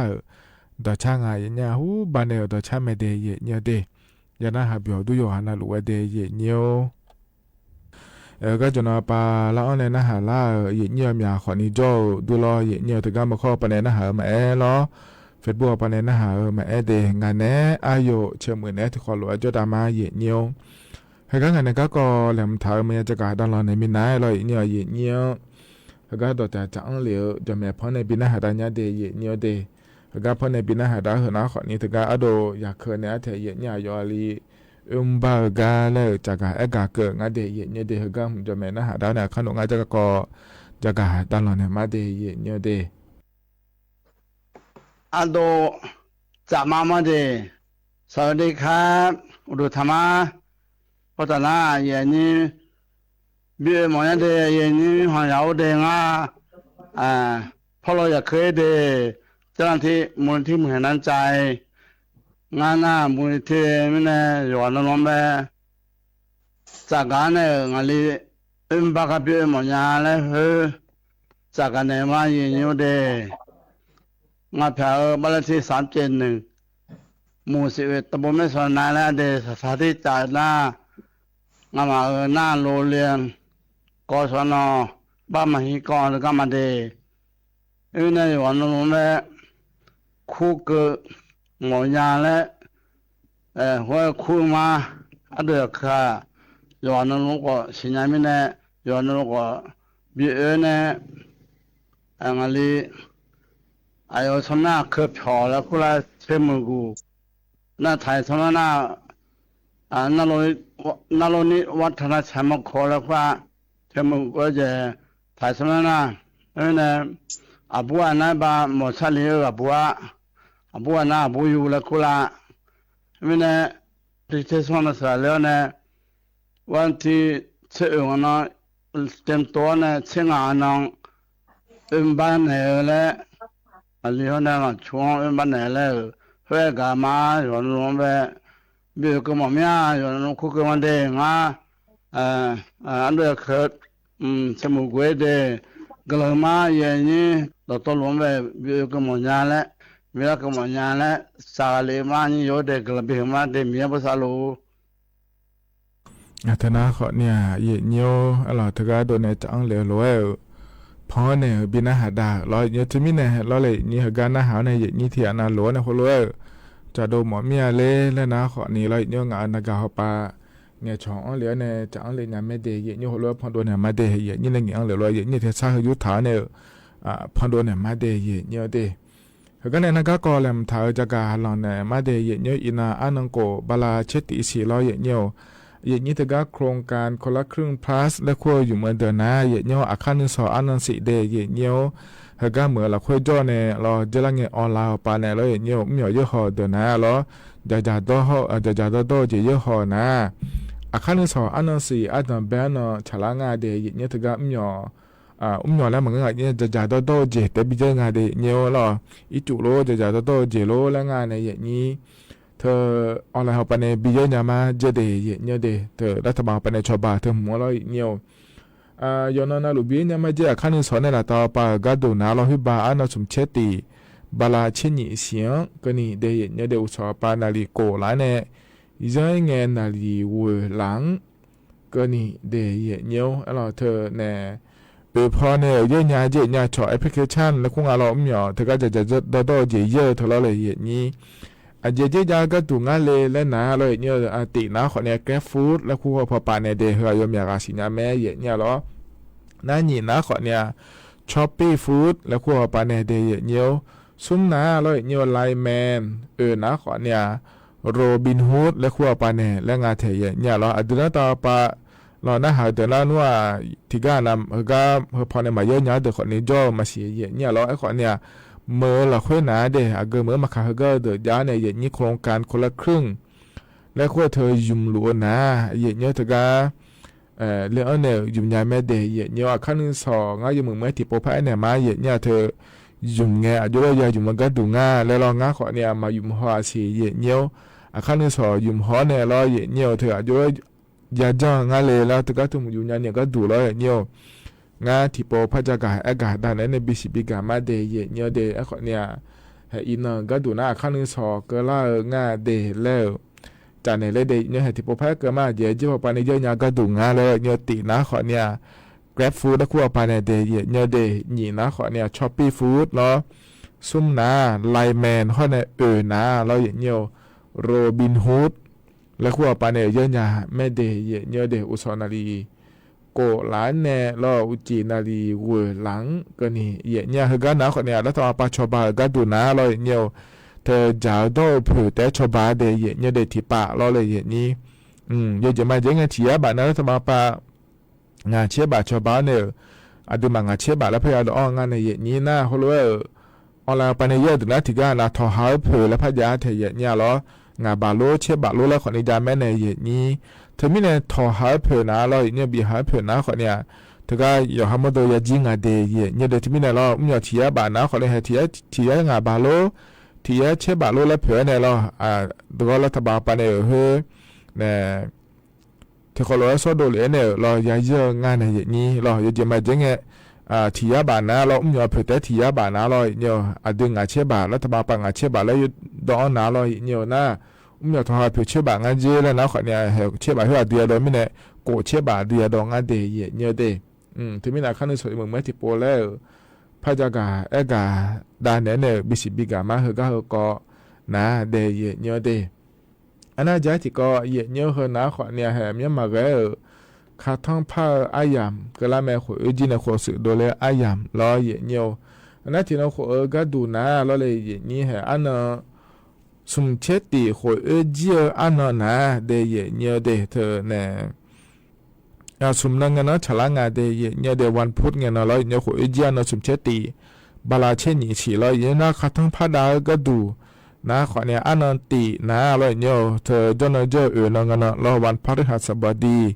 เงี้ยเนาะฉลาเดียเนี่ยนะอันนั้นจริงเนาะที่นั่นเจลางเยอะเนี่ยเธอก็ราชการปามยามัวก็ดูเราเลยนี่เธอไม่เนี่ยเจลางไม่นโขในแม่เยอะเนี่ยเรารัฐบาลปาก็ดูนะขอเนี่ยที่นโขนะขวจีเนี่ยขวสือโดเลยอายามละขวก็เลยอายามละขวล้ออันนั้นยิงกันที่นั่นพนันเราเนี่ยมาเดแล้วไม่นโขกันเนี่ยแล้วคณะรัฐมนตรีปาบอจาเนี่ยก็ได้ไม่เดย์เนี่ยเดทมินเนี่ยเราเนี่ยที่นโขก็ดูนะขวเนี่ยเธออันนั้นสมเชตีอันนั้นสมเชตีอันนั้นตีอันนั้นนี่สมเราเฮงานเนาะก็เนี่ยวันนั้นนะก็งานเด็กขัดทำผ้าอายามละขวเดย์เนี่ยไอ้ขวเนี่ยเราเนี่ยเหรอแล้วจังหวะปั๊มอย่างมั่วโดยการเราลูนาจีไหมไอ้ขอนี่เราเนี่ยเอกชนที่ก้านะบริเวณไม่ได้เดินมาบินนานะเราเนี่ยอันนั้นเนี่ยอยากงานเด็กที่นั่นเดย์เนี่ยเดเธอมีเนี่ยเราเนี่ยเหรอนะขอนี่เหรอ我们要嘛个过来俺来就没这个的呢，来的也nhiều na，ที่เราขอก็ดูเราเนี่ยตัวก็ขัดทั้งผ้าอายามละคุยเรารัฐบาลปะเราอยู่คนเราอยากมอทีมนะเราเลยนี้เราอยู่เคยรู้เนี่ยเราละเลยละชาอย่างนี้มองงานนั้นอย่างนี้นะคนนี้จีบาดอมีเนี่ยแล้วไงเจเนี่ยที่มีเนี่ยที่เราขอก็ดูเราเนี่ยตัวก็เนี่ยฮอลลูดาก็ดูเดแล้วเรานี่ยังจีบามาบีอันเนี่ยเจเนี่ยเราอยากอ่ะคนนี้เชื่อคนเนี่ยเราพอป่าเดินนะเราช่วยมาขาเนี่ยโมนะย่อป่าอยู่บ่อยจะได้เนี่ยถึงก็เราเนี่ยข้อเนี่ยถึงแต่มาเงือเราเนี่ยจีบาดอยเดอคนนี้มาเป็นอันเนี่ยเจได้เนี่ยเดถึงก็ข้อเนี่ยโมนะอยู่บ่อยเดแล้วถือว่าจากการกาโดเลยง่ายแต่เนี่ยที่มีเนี่ยมีอันเดอคนเนี่ยสิญญาเนี่ยย่อมาสิญญาเดที่มีเนี่ยอย่างอันเนี่ยที่มีเนี่ยจีบาดอยเดออันเนี่ยแล้วเราเนี่ยไม่อย่างง่ายเนี่ยย่อเจน่ารู้เดือดไทยมีของเราคุยอะไรจังโดเลยเนี่ยบ่โดเลยเนี่ยยุ่มดาก็ดูนะคนในยานรู้จะสิญญาเนี่ยชันเทียเดแล้วถ่ายมีเนี่ยเราอย่างที่มีเนี่ยเราจังคนในยานรู้จะจอเกินเนี่ยอย่าชันเทียเดเนี่ยเดก็จะก็คนนี้เดเนี่ยคือนะคนนี้ก็ต่อรู้ก็อย่างนี้เนี่ยถอนเจออาอย่างเราคุยจะกาได้เนี่ยในBCBก็เดเนี่ยเดคือนะต่อรู้นี่จะก็อย่างนี้เนี่ยถอนเจออาอย่างเราคุยแล้วก็ต่อรู้จะกาได้ในBCBก็เดเนี่ยเดก็เนี่ยนะเราเนี่ยอายุชาแล้วพอในบินหาดมาอาอย่างฮัจเจล่าเราเลยนี่ก็ยุ่งพอในบินหาดเราคนนี้อายุมีที่อักมาในงานแต่เนี่ยหัวผืออาคารเนี่ยเดเนี่ยเดอาอย่างฮัจเจล่าบินหาดเนี่ยอาอย่างเจียนะคนนี้ว่าอีมาเราอุจิวไม่ได้ยอนะรู้ล้อขั้นหนึ่งสอนราคาเช้าตานี้ทั่วแล้วเนี่ยเราเนี่ยนาลียาล้านเนี่ยเวลาเกินงานเนี่ยอายุเชื่อมือเนี่ยก็มีมั่วดูแล้วเนี่ยสวัสดิ์เจ้าหมายเนี่ยที่เขาหลวงแล้วพัฒนจุฬามาเดก็อีมาเดอุดูธรรมะงานน่ะมีชีเล่คุยชีเล่น่ะมันสิญญาที่มาจ่อยพอจ่ออาจจะน่าอักมาเลยอาหูบางอันเนี่ยสาวยองอาจารย์น่ะหมอเนี่ยอาก็คือก็บิการหมอเนี่ยจะเดฮัลโหลละกายายาเบลโลนี่มาฮัลโหลละกายองมาสาหอยองมาซาเลมีเจบุยีสัญญาโอยงายองมาซาเลมีเจบุยี sa ho be mi su sa gu cha ho e sa mi nong a sa ho dong a yi ho lo ma son le sa nya o de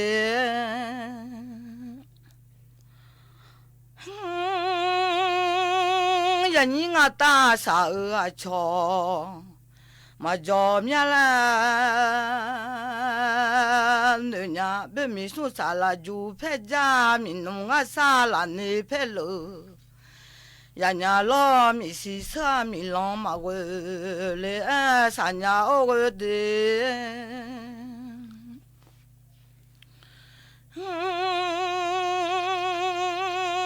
bo chang ya ni sa à hong pia ma de mia la ne nya mi lo sa mi hong ya de mia e ro si sa nya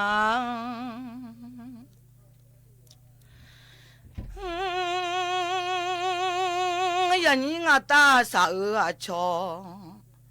ma jo nya la ne nya be mi su sa la ju phe ja mi nong a sa la ne phe lo ya le ha mi si sa mi long ma we le a sa nya o de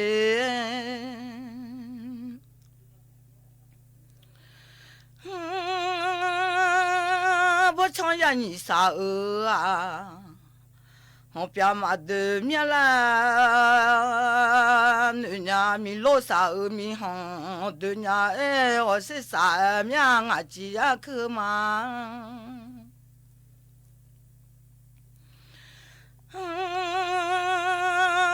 nu ye ne ma ka du le ne nya we a nu che ba ye ne ma ka du le ne nya ngo ma bo yo ye ne ma hu nung le ne nya nu che ba ye ne ma ka le ngo ma bo yo ha ka le bo chu lo na ni so jo mi sa le no lang e no ma sa ya on ti so du la ma le nu nya we o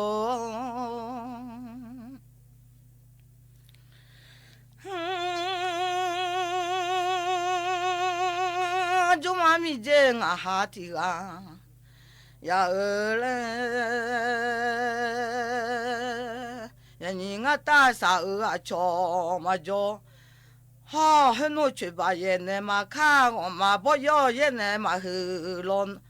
na go ka go ya ha ka le bo chu lo na he no ma sa ya on ti so du la ma la nu nya de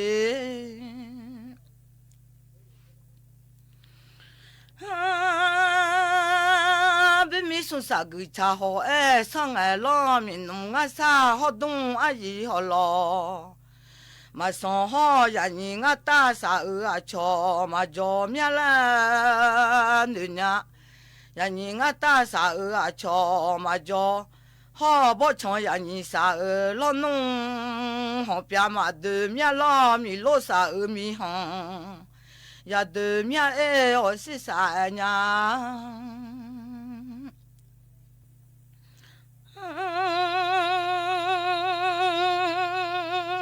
ha di nge bo gu lo sa nya de nga ha ya sa di nge bo gu lo sa nya mi lo ya ya nu nge ju cho o go la ho sa nya o mi je nga ha ti ga mo le o chu ka no mya de nge lo ke tu su ji he ma nu mu ya mo chu ka no mya de nge lo mo ti ma o le o no nyu ti ma la o wa ho no ye sa di nge bo gu lo sa nya de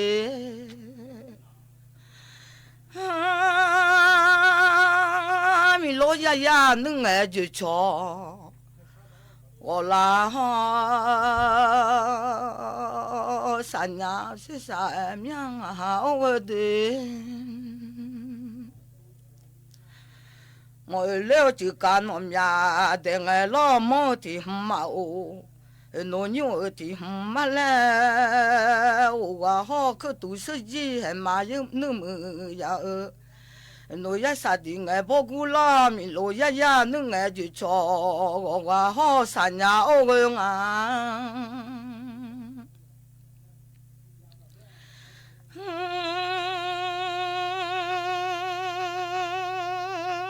米罗呀呀能爱就错，我啦啥个好，很弄哈铺来家吃老面啊哈我的，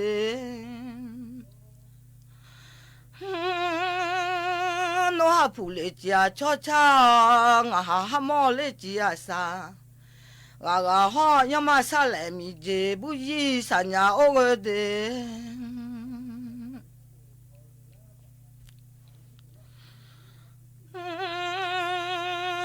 我上家牛少听喏啊，我看我呀哈看里包球啊，好很弄嘛啥样提手都拉面不多上家牛少听喏我的，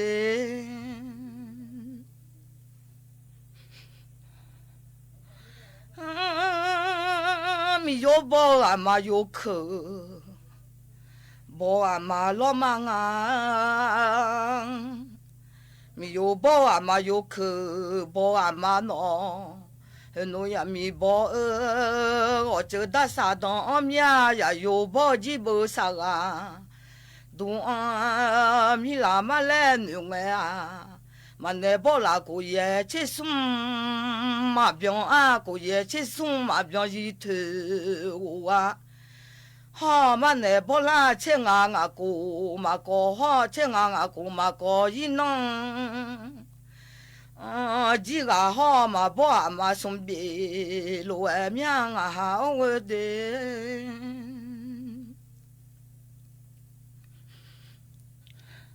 mi yo bo ama yo ke bo ama ya mi bo o che da sa don mya ya yo bo ji bo sa ga du a mi la ma le nu me a ma ne bo la ko ye che sum ma bion ko ye che sum ma bion yi te wo ga ho ma ne bo la che nga ko ma ko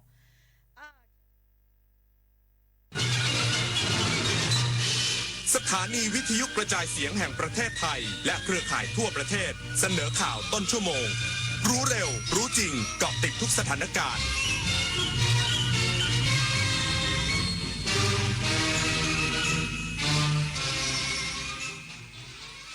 รับฟังข่าวต้นชั่วโมง 22 นาฬิกากับยุทธพรบานเย็นครับ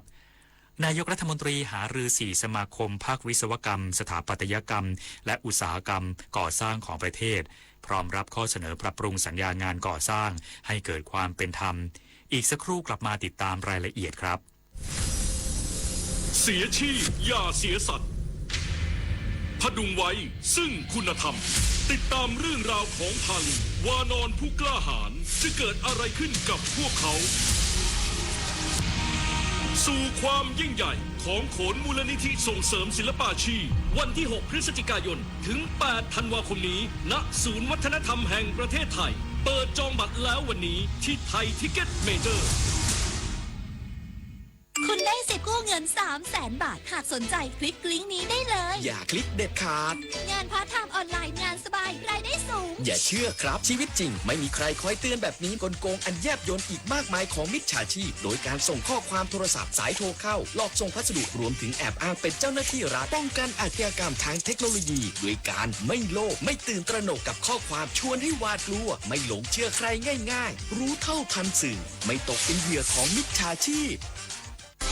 คนละครึ่งพลัสรู้ไหมใช้อะไรได้บ้างใช้ซื้อสินค้าอาหารเครื่องดื่มบริการนวดสปาทำเล็บทำผมขนส่งสาธารณะแต่เดี๋ยวก่อนถ้าจะนำไปใช้ซื้อสลากกินแบ่งรัฐบาลเครื่องดื่มแอลกอฮอล์ผลิตภัณฑ์ยาสูบบัตรกำนันบัตรเงินสดแบบนี้ไม่ได้นะครับที่สำคัญต้องจ่ายตามจริงห้ามทอนเป็นเงินสดห้ามรับแลกสินค้าหรือบริการคืนเป็นเงินสดนะคะดูรายละเอียดเพิ่มเติมได้ที่ www.konlakringplus.com คุณเคยเป็นแบบนี้ไหมใช้เวลาอาบน้ำเป็นชั่วโมงเคยซื้ออาหารอย่างบ้าคลั่งแต่ก็กินไม่หมดจนเหลือทิ้งเคยซื้อเสื้อผ้าราคาไม่แพงแต่ซื้อบ่อยก็เคย หลงลืมที่จะปิดน้ำปิดไฟเมื่อไม่อยู่บ้าน ใช่ เราอยากให้คุณหยุดกิจวัตรประจำวันที่เป็นการทำร้ายโลกช่วยกันรักษาและฟื้นฟูตั้งแต่เรื่องเล็กๆที่เริ่มได้ด้วยตัวเราอาจเป็นเรื่องใกล้ตัวที่สามารถทำได้ไม่ยากนายกรัฐมนตรีหารือ4สมาคมภาควิศวกรรมสถาปัตยกรรมและอุตสาหกรรมก่อสร้างของประเทศพร้อมรับข้อเสนอปรับปรุงสัญญางานก่อสร้างงานภาครัฐงานเอกชนให้เป็นสากลและเกิดความเป็นธรรมนายอนุทินชาญวีรกูลนายกรัฐมนตรีและรัฐมนตรีว่าการกระทรวงมหาดไทยหารือกับสมาคมวิศวกรที่ปรึกษาแห่งประเทศไทยวิศวกรรมสถานแห่งประเทศไทยในพระบรมราชูปถัมภ์สมาคมสถาปนิกสยามในพระบรมราชูปถัมภ์และสมาคมอุตสาหกรรมก่อสร้างไทยในพระบรมราชูปถัมภ์ในประเด็นที่เกี่ยวข้องกับภาควิศวกรรมสถาปัตยกรรมและอุตสาหกรรมก่อสร้างของประเทศได้รายงานประเด็นปัญหาที่เกี่ยวข้องกับภาควิศวกรรมสถาปัตยกรรมและอุตสาหกรรมก่อสร้างของประเทศพร้อมข้อเสนออาทิการจัดสรรงบประมาณเพื่อจ่ายเงินชดเชยค่างานก่อสร้างการขาดแคลนแรงงานในภาคอุตสาหกรรมก่อสร้างการเข้าถึงแหล่งเงินทุนของผู้ประกอบการก่อสร้างการออกระเบียบและกำหนดระยะเวลาการบริหารสัญญาให้ชัดเจนการเข้ามาของต่างชาติโดยการลงทุนผ่านนอมินีการแก้ไขปรับปรุงสัญญางานก่อสร้างทั้งงานของภาครัฐและงานของภาคเอกชนให้เป็นสากลและให้มีความเป็นธรรมโอกาสนี้นายกรัฐมนตรีได้รับประเด็นปัญหาและข้อเสนอของทั้ง4สมาคมเพื่อหารือกับหน่วยงานที่เกี่ยวข้องรัฐบาลพร้อมสนับสนุนให้มีการจัดตั้งองค์กรกลางกำกับดูแลและยกระดับอุตสาหกรรมก่อสร้างเพื่อไม่ให้เกิดความเหลื่อมล้ำในการปฏิบัติและมีบรรทัดฐานที่ถูกต้องให้กับผู้ประกอบวิชาชีพวิศวกรและการก่อสร้างที่ได้มาตรฐานให้กับประเทศไทยผมธิดาทิพยานนท์รายงานค่ะอธิบดีกรมการค้าภายในลงพื้นที่ติดตามการดำเนินโครงการสุขกายสบายกระเป๋าช่วยให้ประชาชนเข้าถึงยาได้อย่างสะดวกและปลอดภัยนายวิทยากรมณีเนตรอธิบดีกรมการค้าภายในเปิดเผยภายหลังลงพื้นที่ติดตามการดำเนินโครงการสุขกายสบายกระเป๋าในครั้งนี้เพื่อสร้างความเชื่อมั่นต่อระบบการให้บริการของโรงพยาบาลเอกชนที่เข้าร่วมโครงการตั้งแต่การลงทะเบียนพบแพทย์รับใบสั่งยาไปจนถึงการนำใบสั่งยาไปซื้อยาภายนอกเพื่อยืนยันว่าประชาชนสามารถเข้าถึงบริการได้สะดวกและลดค่าใช้จ่ายได้จริงโดยได้ทดลองเข้ารับบริการมีค่าใช้จ่ายทั้งหมด 11,680 บาทแต่เมื่อแจ้งความประสงค์เข้าร่วมโครงการโดยขอซื้อยานอกโรงพยาบาลทำให้มีค่าใช้จ่ายลดลงเหลือประมาณ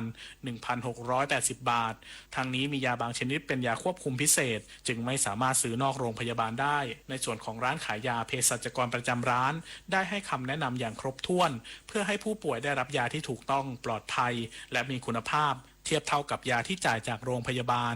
ประชาชนสามารถสังเกตโรงพยาบาลเอกชนที่เข้าร่วมโครงการและร้านขายยาได้จากโลโก้และสติกเกอร์สุขกายสบายกระเป๋า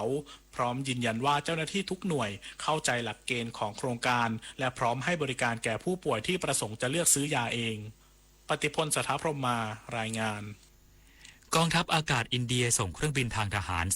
430 มารับชาวอินเดียชุดแรกที่เกี่ยวข้องกับแก๊ง call center กลับประเทศจำนวน 270 คนที่ท่าอากาศยานนานาชาติแม่สอดท่ามกลางการรักษาความปลอดภัยอย่างเข้มงวด เจ้าหน้าที่ฝ่ายความมั่นคงจังหวัดตากได้นำตัวชาวอินเดียที่เกี่ยวข้องกับแก๊ง call center ชุดแรกจำนวน270คนจากทั้งหมด465คนขึ้นรถบัสโดยสารที่เจ้าหน้าที่ฝ่ายความมั่นคงอำเภอแม่สอดจัดไว้รองรับเดินทางออกจากที่ทำการตรวจคนเข้าเมืองจังหวัดตากไปยังท่าอากาศยานนานาชาติแม่สอดเพื่อส่งตัวกลับประเทศต้นทางหลังจากกองทัพทหารเมียนมาบุกปิดล้อมเมืองเคปาร์คส่งผลให้มีชาวต่างชาติจำนวน 1,598 คนจาก28ประเทศหนีข้ามมายังฝั่งไทยซึ่งมีชาวอินเดียมากที่สุดจำนวน465คนโดยทางการอินเดียได้ส่งเครื่องบินลำเลียงทางทหาร430จำนวน2ลำมารับโดยทุกกระบวนการและทุกขั้นตอนเป็นไปตามแผนที่ฝ่ายความมั่นคงจัดไว้อย่างเป็นระบบท่ามกลางการรักษาความปลอดภัยอย่างเข้มงวดส่วนชาวอินเดียที่เหลืออีกจำนวน195คนมีรายงานว่าทางการอินเดียจะส่งเครื่องบินมารับตัวในวันที่10พฤศจิกายนที่จะถึงนี้ดิเรกปินตาแก้วสวทแม่สอดรายงานจบข่าวยุทธพรบานเย็นอ่านรับฟังข่าวครั้งต่อไปเวลา 23 นาฬิกาครับติดตามข่าวที่นำเสนอไปแล้วได้ที่ www.thainews.prd.go.th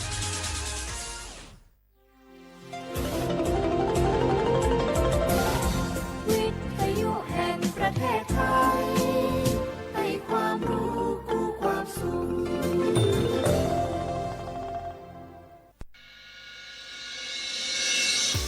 ถานีวิทยุกระจายเสียงแห่งประเทศไทยจังหวัดเชียงใหม่ AM 1476 กิโลเฮิรตซ์สถานีวิทยุภาคภาษาชาติพันธุ์แห่งเดียวในประเทศไทยที่มีความทันสมัยเชื่อถือได้สร้างอัตลักษณ์กลุ่มชาติพันธุ์สู่สากล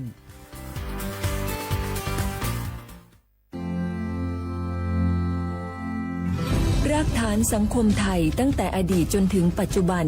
เคารพเทิดทูนสถาบันพระมหากษัตริย์เป็นศูนย์รวมจิตใจที่เหนียวแน่นของคนไทยในเวลาที่เกิดวิกฤตทางการเมืองพระบารมีของพระเจ้าอยู่หัวก็ทำให้เกิดความสงบและช่วงที่เกิดวิกฤตเศรษฐกิจปรัชญาเศรษฐกิจพอเพียงของพระเจ้าอยู่หัวรัชกาลที่ 9 พระราชทานให้กับคนไทยก็ทำให้ผู้ที่น้อมนำมาปฏิบัติมีภูมิคุ้มกันและไม่เกิดความเสียหายพระปฐมบรมราชโองการของพระเจ้าอยู่หัวรัชกาลที่ 10เราจะสืบสานรักษาและต่อยอดและครองแผ่นดินโดยธรรมเพื่อประโยชน์สุขแห่งอาณาราษฎรตลอดไปพระมหากษัตริย์ไทยทุกพระองค์ทรงห่วงใยราษฎร์เสมอสถาบันพระมหากษัตริย์ไทยศูนย์รวมใจไทยทั้งชาติ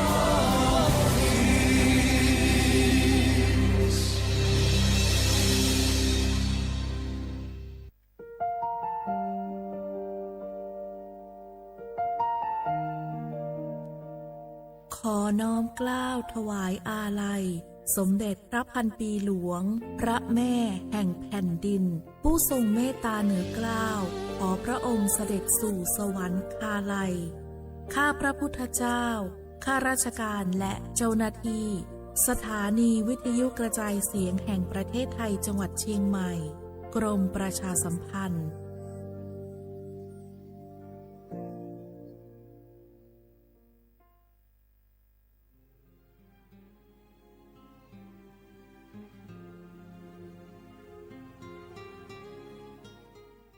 This is a moment of profound grief for the Kingdom of Thailand.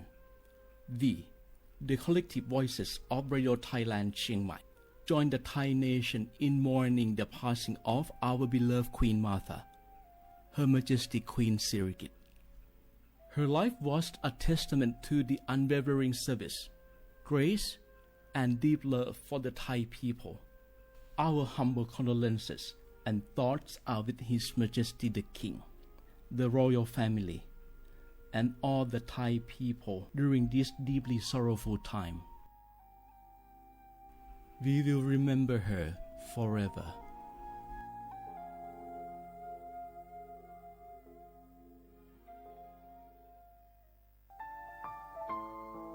เฮาข้าพี่น้องเจ้าคือไตมีตั้งหม่องเจออันเจ้านางหอคำสมเด็จพระนางเจ้าสิริกิติ์พระบรมราชินีนาถพระบรมราชชนนีพันปีหลวงไล่เข้าสวนหมักหักคำนนเพกว่าย้อนสู้เก่าตึงปันเฮาวิเย็นขวัญเงาเจ้าเฮาขาหอดถึงตีสุคติกัดเย็นเสกำเฮาขาพี่น้องก้นคือไต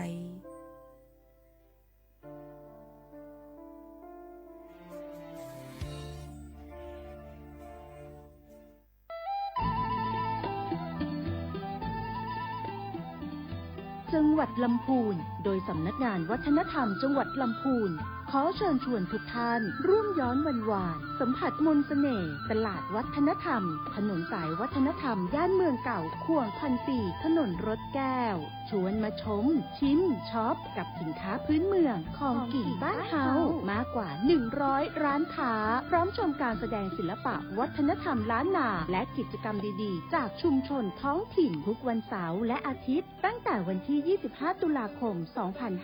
2568ถึง4มกราคม2569ระหว่างเวลา 14 นาฬิกาถึง 21 นาฬิกาณตลาดวัฒนธรรมถนนสายวัฒนธรรมย่านเมืองเก่าข่วงพันปีถนนรถแก้วอำเภอเมืองลำพูนจังหวัดลำพูนร่วมแต่งผ้าเมืองใส่เสื้อผ้าเมืองเดินย้อนวานๆเก็บภาพความประทับใจในย่านเมืองเก่าแล้วคุณจะหลงรักเสน่ห์เมืองลำพูน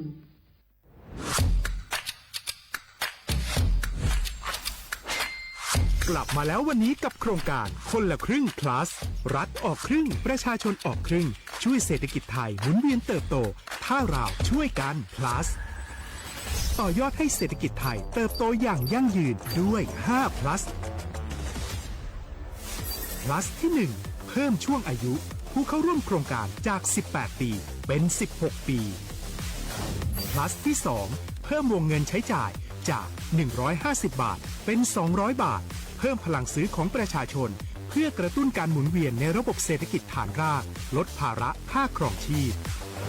plus ที่ 3 เพิ่มสิทธิพิเศษด้วยการดูแลผู้ที่อยู่ในระบบภาษีให้ได้รับสิทธิพิเศษมากขึ้นเพื่อสร้างแรงจูงใจ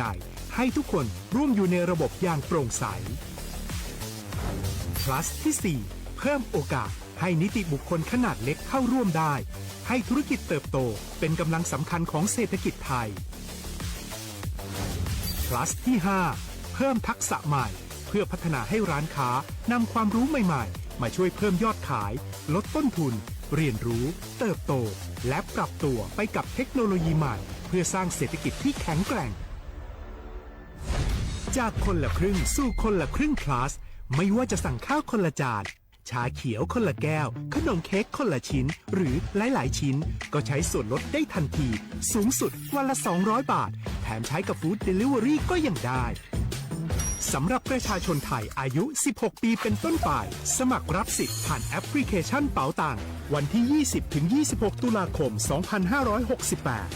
สำหรับร้านค้าที่สนใจร่วมโครงการสมัครได้ผ่านแอปถุงเงินวันที่ 15 ตุลาคมถึง 19 ธันวาคม 2568 แล้วเตรียมพร้อมรับลูกค้าจากทั่วประเทศเพราะนี่คือโครงการที่คนไทยทุกคนช่วยกัน plus เพื่อให้เศรษฐกิจไทยโตไปพร้อมกันโครงการคนละครึ่ง plus ดำเนินการภายใต้เป้าหมายที่ชัดเจนของรัฐบาลในความต้องการกระตุ้นเศรษฐกิจลดภาระค่าครองชีพให้ประชาชนและยกระดับศักยภาพผู้ประกอบการไทยให้พร้อมในยุคดิจิทัลโดยยังคงยึดหลักความโปร่งใสตรวจสอบได้และป้องกันการใช้สิทธิ์ที่ผิดวัตถุประสงค์คนละครึ่ง plus เพิ่มพลังเศรษฐกิจไทยพร้อมโตไปด้วยกัน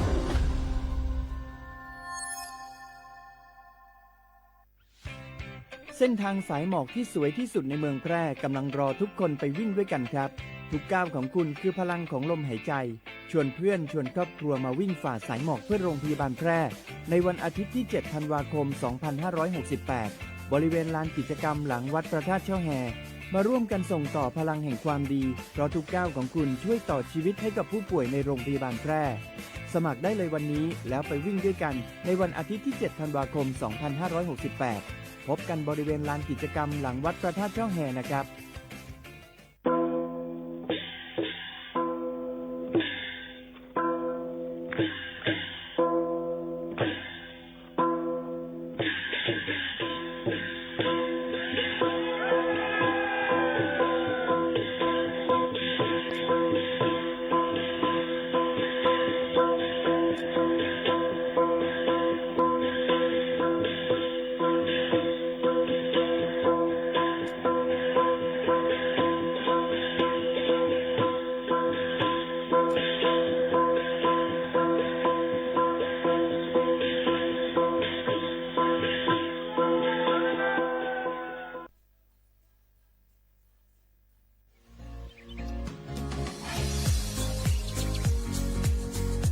จ้อมหนังเปิงมติครม.เมื่อวันที่29เดือนธันวาคม12สิงหาคมไป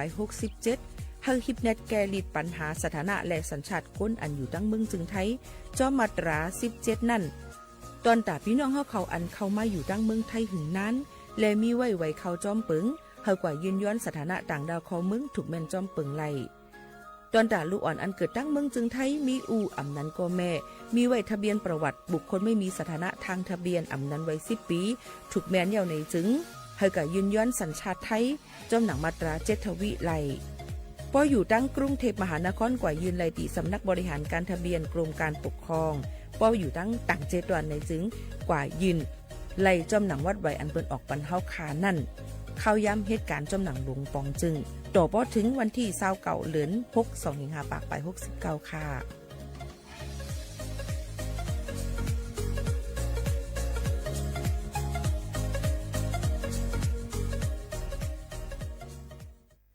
พี่น้องเขาสนใจใครปืนเผาผ่านตั้งห้องปล่อยเสียงสวทเก้งใหม่ปั่นตั้งหูห่มปาดังมีดังเซอถ่อมแจ้งแล้งหลีกว่าไก่ในปืนตีเจดอนเก้งใหม่กับสืบมาเลยดีสวทเก้งใหม่หมายฝน 053-276-068 และ 092-246-8579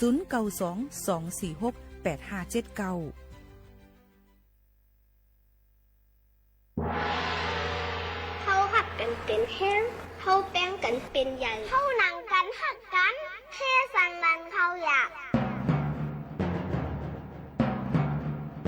เฮาหลุดจอยกันแก่มือมันอยากเฮาหลุดจอยกันหักมือมันนักลูหมอหักกันมือไปตายลูหมอเซร้ายมือไปซุ้ม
มาเท่านุ่มอำว่าคือไตเฮา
เหมื่อสูงค่าเหมื่อสูงพี่น้องผู้ยินถ่อมเฮาเขาทั้งเซงกูก็กูก้นค่ะชบกันที่เนอตอนการห้องปล่อยเซงสวทเก้งใหม่ AM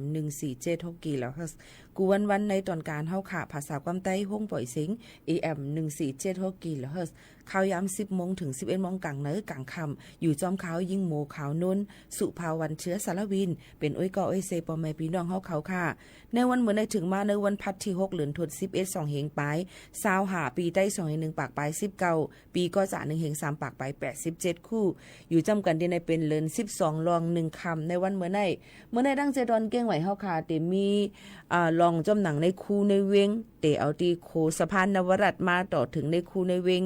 ในคูเมืองในคณะเปิ้นก็เตมีขบวนแห่กระทงใหญ่ในนั่นค่ะอันเปิ้นลองเข่งกันชิงถ้วยพระราชทานจึงไหนค่ะพี่น้องเขาค่ะเปิ้นก็เตมีลองการทางเฮียนเนี่ยค่ะเอาไว้ลดก้าอันเป็น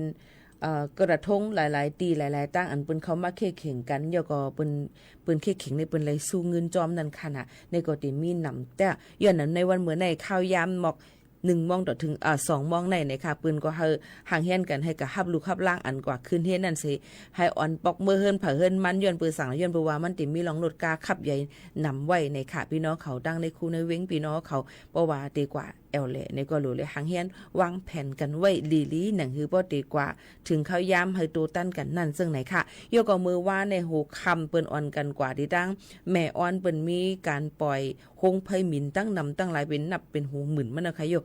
ก็ก้นต่างจึงเมืองเขาจะในรถกายใหญ่ก็ขับใหญ่กันกว่าทั้งนั้นเฮ็ดเธอรถกายในนำมาต่อบ่ถึงนาตั้งเส้นตั้งมหิดลเนี่ยค่ะตั้งเซ็นทรัลแอร์พอร์ตในจอมในนั้นค่ะใจเขาย้ำหึงเตะอยู่เหนือจอมเซนตาสายตั้งเลยค่ะเมื่อในเต็มมีเที่ยงวันหนึ่งนั้นพี่น้องเขาก็หลู่เลยห่างเฮียนวางแผนกันไว้ดีลีหนังหือโปเตกว่ามาให้คืดตันจมหนังเขาย้ำมันนั่นซึ่งหนังไหนค่ะตั้งเมออนเซนตั้งกว่าตั้งมาหิดนเมออนตั้งพรอมินาดาในจำเจ้าไหนค่ะมันก็เตขับใหญ่กันไว้ในคันเตกึนก้นกึนควันก็เตนำซึ่งหนังไหนค่ะเยอะก็อีกปารังในคูในเวียงในก็เตมีลองไปเล็บขบวนกระทงยักษ์ในค่ะในปี25ปากไป68ในโจกาวันประเพณียี่เป็งตั้งเมืองจึงไทยในจึงไหนค่ะพี่น้องเขาค่ะในก็เป็นข่าวเงามาฝากเตือนถึงพี่น้องเขาก่อนค่ะข่าวเงาฟิงฟ้าราศีค่ะลองลมเลี่ยงลงนั่นค่ะพ่อแม่พี่น้องเขาที่พัดเป่าเข้ามาในค่ะหลายๆตีหลายๆตั้งที่จังเฮ็ดเธอที่จังเฮ็ดเธอตั้งเมืองจึงไทยและเมืองไต้หลายๆตีค่ะหบทุบยาเพนำถมนำนองฝนตกลงมาห้าวแห้งจึงหนังนั้นค่ะพี่น้องเขาก็ฝากฟังไว้ปันปอแม่ปีน้องเขาค่ะโยก็เฮ็ดเธอวันเมืองแทงหลายๆตียานำถมนำนองกันไว้อยู่ค่ะในเมืองตั้งอ่างทองในนั่นก็นำก็ถมจอมเฮินจอมเยไว้ในนั่นค่ะหรือเลยฟังกันไว้กูก้นจึงหนังไหนค่ะก็นั่นแหละในลมเลี่ยงลงใต้ฝุ่นพายุคันแมกีในนั่นค่ะพี่น้องเขาตีแห้งค่ะไว้สิฟิลิปปินส์เขาฮบทุบยาเพฝนลมเฮินเยกวนลู่หายตายกว่าจำเฮงจำกวนอันตายกว่าก้นดูซุ่มกว่าเช่นในก็มีจำปากก้อยเย้าจึงไหนค่ะเนาะยก็โคของเฮินเยลู่ซุ่มกว่าตั้งนำตั้งหลายตั้งเมืองฟิลิปปินส์อันนี้ก็ยินเสียหลายมองเจอจอมยก็ร่วมเนี่ยมันอ่ำไปลดยอมตีนั้นมันจะพัดเป่ามาดังเมืองเวียดนามค่ะ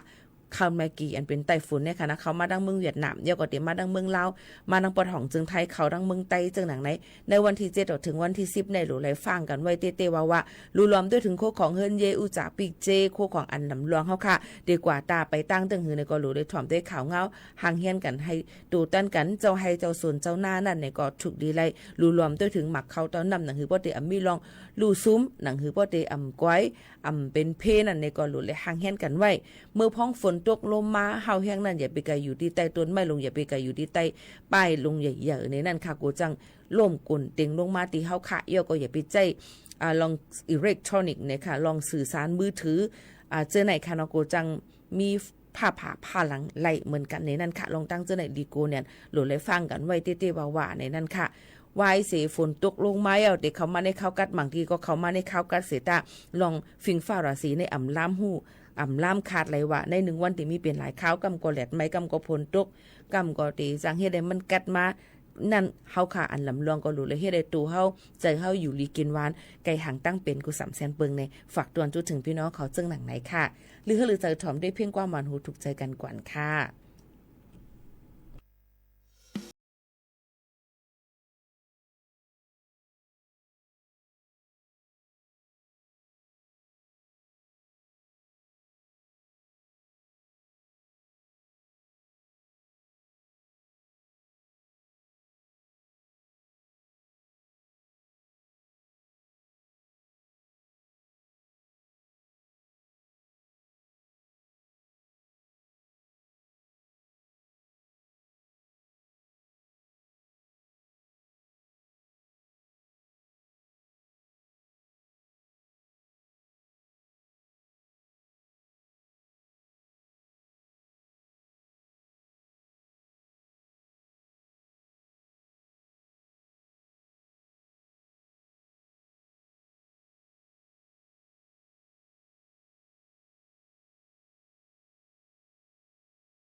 อ๋อค่ะพ่อแม่บีๆน้องๆเฮาเขาค่ะก็มาถ่อมเพียงความกว่าเยี่ยวจ้อมกันเยี่ยวก็มาถ่อมด้วยข่าวเงาจ้อมกันเที่ยงในนั้นค่ะในตอนการเฮาค่ะที่ไหนก็ได้มีปาดังทั้งเพียงความมีปาดังข่าวเงาเนี่ยค่ะเอามาฝากตอนจุดถึงกันให้เลยยินถ่อมกันอยู่ตาเสซึ่งไหนเยี่ยวค่ะพี่น้องเขาค่ะออนเอาเนี่ยค่ะพี่น้องเขามาถ่อมด้วยเที่ยงในนั่นค่ะเกี่ยวกับลุยลองปลายอยู่หลีในโจกาในข้าวฝนและข้าวกัดแต่เขามานั่นเดจังเฮ็ดได้มีตั้งเป็นโรคอะนำในขนมมาได้เป็นตั้งเป็นไข้หวัดใหญ่ตั้งเป็นไข้เลือดออกอันลูกดียุ่งมายุ่มลีกินหวานเป็นวัดฮัดเชิมจะไหนค่ะเนาะยก็คอเจ็บไอจะแน่รู้เลยรู้รวมด้วยถึงการมังปอกมาเฮาอ่ำยดยาหังเฮาอ่ำยดยาหังกล้วยบางกว่าก็เฮาก็ดีรู้รวมลอกไล่รู้รวมด้วยถึงตัวเจ้าเก่าก็กะเพราะว่าเป็นมาอ่ำหายในจึงรู้เลยก็ฮุบทุบโมยากดเจ็ดด้วยคันเพ้อหนังคือปกติยดยาให้มันคึดตั้นเลยอ่ำเป็นหายยังหรือสีนั่นแทงดีเอสุดมันกวนเฮา1ก็ในเนี่ยค่ะรู้เลยกว่ากดเจ็ดป้ายอยู่ลี1ปี1ปอกในนั้นค่ะเปิ้นจ่องได้ว่ามีลองไว้กำแก่นป้ายอยู่ลีประกันสุขภาพเนี่ยค่ะโยก็ปีน้องเขาอันจะเจออันเป็นแห่งการยันมึงมาอยู่เศร้าถังตั้งมึงจึงไทยในเปิ้นก็ตื่นเต็มมีไว้วัดท้อง30 บาทก็กดเจ็ดด้วยป้ายอยู่ลีไล่ในค่ะโยก็วัดประกันสังคมในนั้นค่ะในก็กว่าเฮาเลยฮักจ่ายปันกูเลือนเปิ้นใจบริษัทเฮาหนหน้าเฮาจ่ายกึ่งนึงเฮาจ่ายกึ่งนึงจังไหนค่ะเนาะเฮาก็กว่ายอดยาไหลตีห้องยาเปิ้นก็ตีกะกดแจดไปอยู่ลีไลโหฮูปีมันจังไหนก็ตีมีก้วยกะเพราะว่าใครกดแจดเพิ่มเติมหรือเส้นนั้นนี่ก็ตีเลยจ่ายส่วนต่างมันแทงกำนึงจังไหนค่ะเกี่ยวกับไปลองไปอยู่ลีค่ะก็แม่เฮาคำมาด้วยเกี่ยวกับไปลองพี่น้องเขาถามกันคอมมานำแน่นว่าอันปีโมข่าวนู้นปืนเผาไว้ว่าในข่าวดัง30วันในเฮ็ดวัดเฮ็ดไว้ดูอันตีเลยเนี่ยค่ะถ่อมด้วยลีค่ะเนาะเปิ้นว่า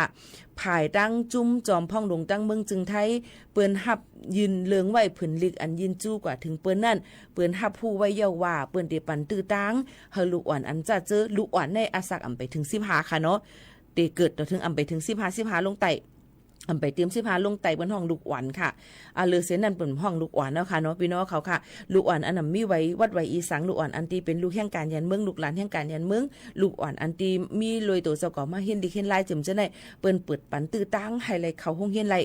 ก็หมายความว่าลูกอ่อนอันมีอยู่ดังเมืองจึงไทยมีวัดไว้อีสังก็เอาก็ฝากเข้าห้องเฮ็ดภายดังเมืองจึงไทยไหลปัดปื้นกูตีเปิ้นก็ตุกย้อนให้ลองศูนย์ได้ศูนย์เป็นก้นลองการไปอยู่ลีกระทรวงสาธารณสุขลองเกี่ยวกับไปลองกระทรวงมหาดไทยเนี่ยก็ภายในเฮเปิ้นก็อ่อนเอาเฮาจุ้มกูฝ่ายโฮมฮ้อมมือกันซิเฮา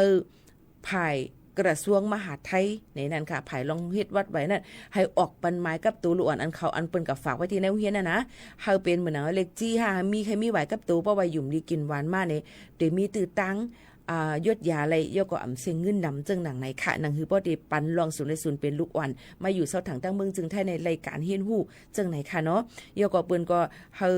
คึงปองให้สร้างกว่ายก็เฮาเฮ็ดโหฮูบมันในค่ะในเข้าตั้ง30วันในใจเฮาเนาะในเข้าตั้ง30วันในภูมิปุนพรเขาเปิ้นก็ได้ขึ้นต่างยืนเลืองกว่าปันแทงไผก้นหลวงเขาคึงปองให้สร้างกว่าแทงกำนึงจึงไหนค่ะพี่น้องเขาค่ะก็นั้นแหละพี่น้องเขาว่าเปิ้นเฮ็ดตีเลยค่ะเป็นวัดอีหยังค่ะใจค่ะเนาะพี่น้องเขารู้เลยถ่อมด้วยลีคาว่าอย่าว่าเฮาถ่อมด้วยลีก่อนมันก็โทรมาถามปองใจมันก็ก่อมฮัดถามผักต่างก็มาถามอันปีโมคานุนลาดน่ะเปิ้นว่าลูกอ่อนในประวันนั้นในลูกอ่อนในสั่งถึง18ในโหลเลยเฮ็ดเป็นผู้ที่ตามมันเฮ็ดปีโมคานุนว่าใจค่ะนะโหลเลยเฮ็ดเป็นผู้ที่ตามเพราะว่าถึง18เดี๋ยวเนี่ยก็ให้เขามีวัดไว้ห้างกล้วยเขาสิคึงปองให้สร้างเหตุการณ์เฮ็ดด่างานกว่าจังหนังในค่ะนะก็นั้นพี่น้องเขาหลูอย่าไปเอาคนเข้าล้อกันในค่ะอย่าไปเอาล้อกันเนี่ยก็อย่าไปกว่าว่นกวังอย่าไปกว่าถ่อมพิษถ่อมเหี้ยวอย่าไปกว่าว่นพิษในค่ะหนังคือมันป้อเตซุ่มลองศูนย์ไหลศูนย์เป็นพี่น้องเขานั่นในนั่นค่ะกล้วยกา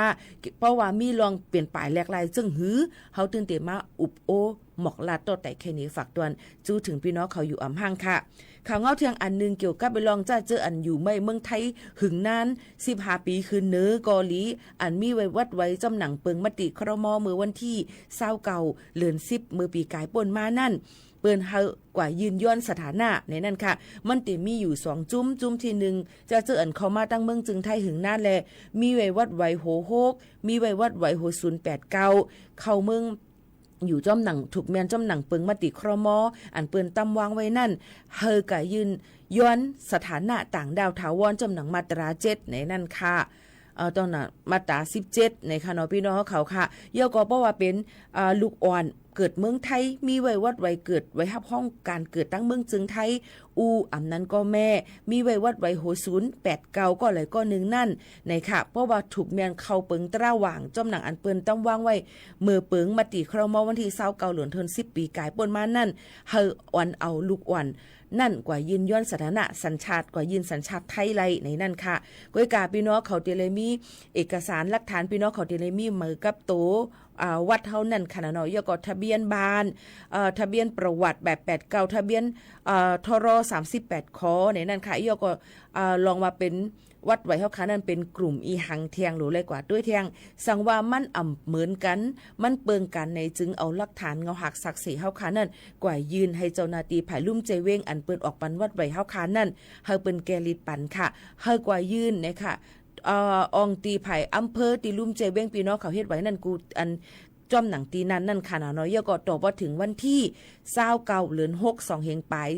26ปีเดมาในนั่นค่ะอันในค่ะนะในติเป็นแห่งอันนึงค่ะเนาะกอบนั้นพี่น้องเขาอย่าไปเอากับคนเข้าล้อกันเฮาหมอแจกเพลองวัดลองไว้ยก็ต้องถามมานั่นคือมันบ่ติดถูกเมียนนั่นในค่ะ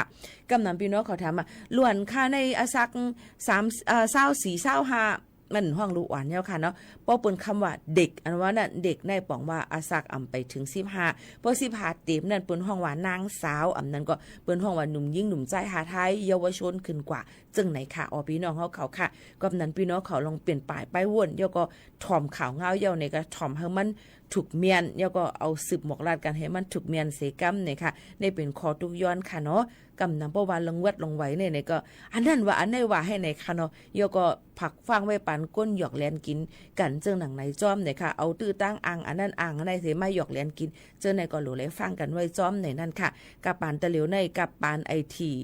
เฮ็ดอีสังก็นั่นง่ายเงี่ยม AI อันก้นเตะก้นอันเตะในป้อหูไหลเหย่ากับนั้นพี่น้องเขาหลูเลยตัวลีค่ะมันก็ถามมีหมู่ขาวนวลมาค่ะพาไปป่างมึงไปเลี้ยงมาเนี่ยค่ะมังหมู่ขาวนู่นนะเนี่ยค่ะอันไผใหม่นั่นมันเป็นตีเลอนั่นเนี่ยค่ะเนาะค่ะได้ตอบกล่าวว่าฮือลีค่ะเพราะว่าตัวว่าตีเลอหูน่ะของเขาถามมาจังนั้นค่ะก็หูว่ามันได้เป็นตีเลอเพราะว่าพี่น้องเขาตีด้วยข่าวด้วยเงามันเปลี่ยนมันติมีไว้วันที่หมายมันที่ไว้เฮนั้นก็มันเป็นข่าวอันปลอมมาอันใครเลยสร้างคอนเทนต์มาให้เจ้าในมันติมีค่ะย้อนนั้นพี่น้องเขาหลูเลยด้วยข่าวลีจังกลางเกอว่าก็ในมันเอามาในเจอกูมิวในก็เจอหนังเก่าเฮาหลูเลยหมดทัดทองด้วยกว่าในค่ะกับปานแต่เหลียวในมือก็ใกล้ล้วนนั่นค่ะมือมีการวิ่งงานในก็จี้จำกว่าเป็นอันจังไหนก็หลูเลยฟังกันไว้จ้อมในนั่นค่ะนี่ก็เอามาฝากบรรพี่น้องเขาเที่ยงใครฮู้เพิ่มเติมจังหือในต้องถามกันไล่ย่อยย่ำกันเข้ามาไล่เที่ยงเหมือนกันอันตอบไรตีตอบค่ะตอบไรในก็ดีกว่าต้องถามผู้ล่วงเรียนสิมาตอบปันพ่อแม่ปีๆน้องๆเขาในค่ะหรือใจถ่อมด้วยเพ่งความหวานหูถูกใจ1หูก่อนเพ่งความโหในเป็นนั่งจันหอมห้องไว้จือเพ่งความว่าถึงก็ฮักอ่อนในนั่นค่ะสืบยินถ่อมจอมกันค่ะ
ถึงก็ฮักอ่อนค่ะนั่งจันหอมค่ะห้องไว้ค่ะนะพี่น้องเขาเลยใจสนใจก็อย่าลืมปันแห้งกันไล่ในนั่นค่ะผู้ห้องความเฮาคาตาเลียวในมีนำค่ะเนาะพี่น้องเขาส่งเกียกถ่อมเพียงความจึงหือในก็อยู่ดีลองส่งเกียกไผมันก็สืบปันแห้งกันไล่ในนั่นค่ะกูก้นในนั่นค่ะในเข้าตั้งปีในค่ะก็จำเข้ามาในปีใหม่ใต้เย้าในค่ะตอนดาฟิงปีใหม่ใต้นั่นในก็มันก็เต็มมีเนาะกินเจงก็เจงเล่นเจงเปิ้เจงฮับเจงจังหนังในค่ะนะก็เต็มมีต้มหนังยามเป็นเกิดขึ้นมีมาในค่ะในปีใหม่ใต้นั้นมันก็เต็มมีลองหลูต้านเข้ามาน้ำใหม่ในนั่นค่ะนะอ่อนกันก็ขึ้นเกี้ยงร้องหมอกเจ้าในค่ะอยู่ก็คบทุบจ้อมกันมีปังแค่เข่งน้ำกว้ามกันเล่นแห้งจำเจ้าในมันก็เต็มมีมากกว่ากาปีในภายดังเมืองจึงไทยในเมืองจึงไทยนั้นมีลองคองขำยอก็มีลองเมืองจึงไทยเปิ้นมีลองมองเจออันเลยมีเจ้าแม่นางหัวค้ำในตวนที่เก่าในนั่นค่ะพระพันปีหลวงเฮาค่ะนั่นเลยจำปูเขาส่วนหมักหักค้ำนอนเพกว่าสิมีลองมองเจอกันแลเฮ็ดเฮาลองการเครื่องเสียงอันเจ้าเสียงลังอ่านโมเมห้าไหนค่ะยก็เสียงสีอันสีมันเจิดจ้าแห้งป่นตีนในแถวนั้นเปิ้นก็ลดย่อมลงมาในนั้นค่ะยก็เหมือนหนังตั้งลองหลายๆห้องการเจอในเปิ้นก็ลดย่อมลงมาในนั้นค่ะเหมือนหนังตั้งภายหาการคุ้นในก็ลดย่อมจอมปิวลงมากึ่งนึง30วันเตเอาวันที่25มานั่นค่ะนะเนาะยก็โคหนงตั้งเหมือบ่เป็นก้นอันห้องการเหตุการณ์หาบการคุ้นจึงหนังปีหมวกขาวนุ่นเขาในห้องการเจ้าในนะคะอันที่เป็นปืดแหนพังหางเลยใจเสียงใจหังเจ้าในหลู่เลยใส่เสื้อสีลำในค่ะในข้าวตั้งตา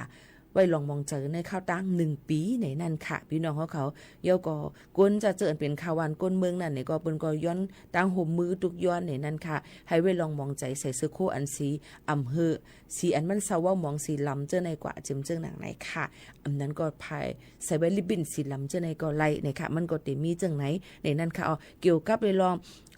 ลองเพียงความเสียง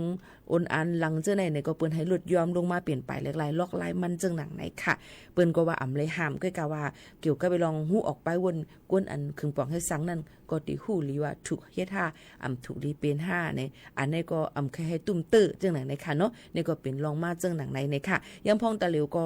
ยังตึกมีเปิดปันให้ขาวหวานก้นเมืองในนั่นค่ะอ่อนกันกว่าไวยสากระว่าพระบรมศพในค่ะดีดังเมืองกรุงเทพมหานครในนั่นค่ะอยู่เข้ายามจมหนัง8 โมงกึ่งต่อถึง4 โมงปลายจังหนังไหนค่ะกูวันนั่นค่ะนะเนาะนี่ก็พี่น้องเขาอยู่จ้ำนี่ก็อ่อนเอาเจอสถาเสียก็คึงปองให้สร้างกว่า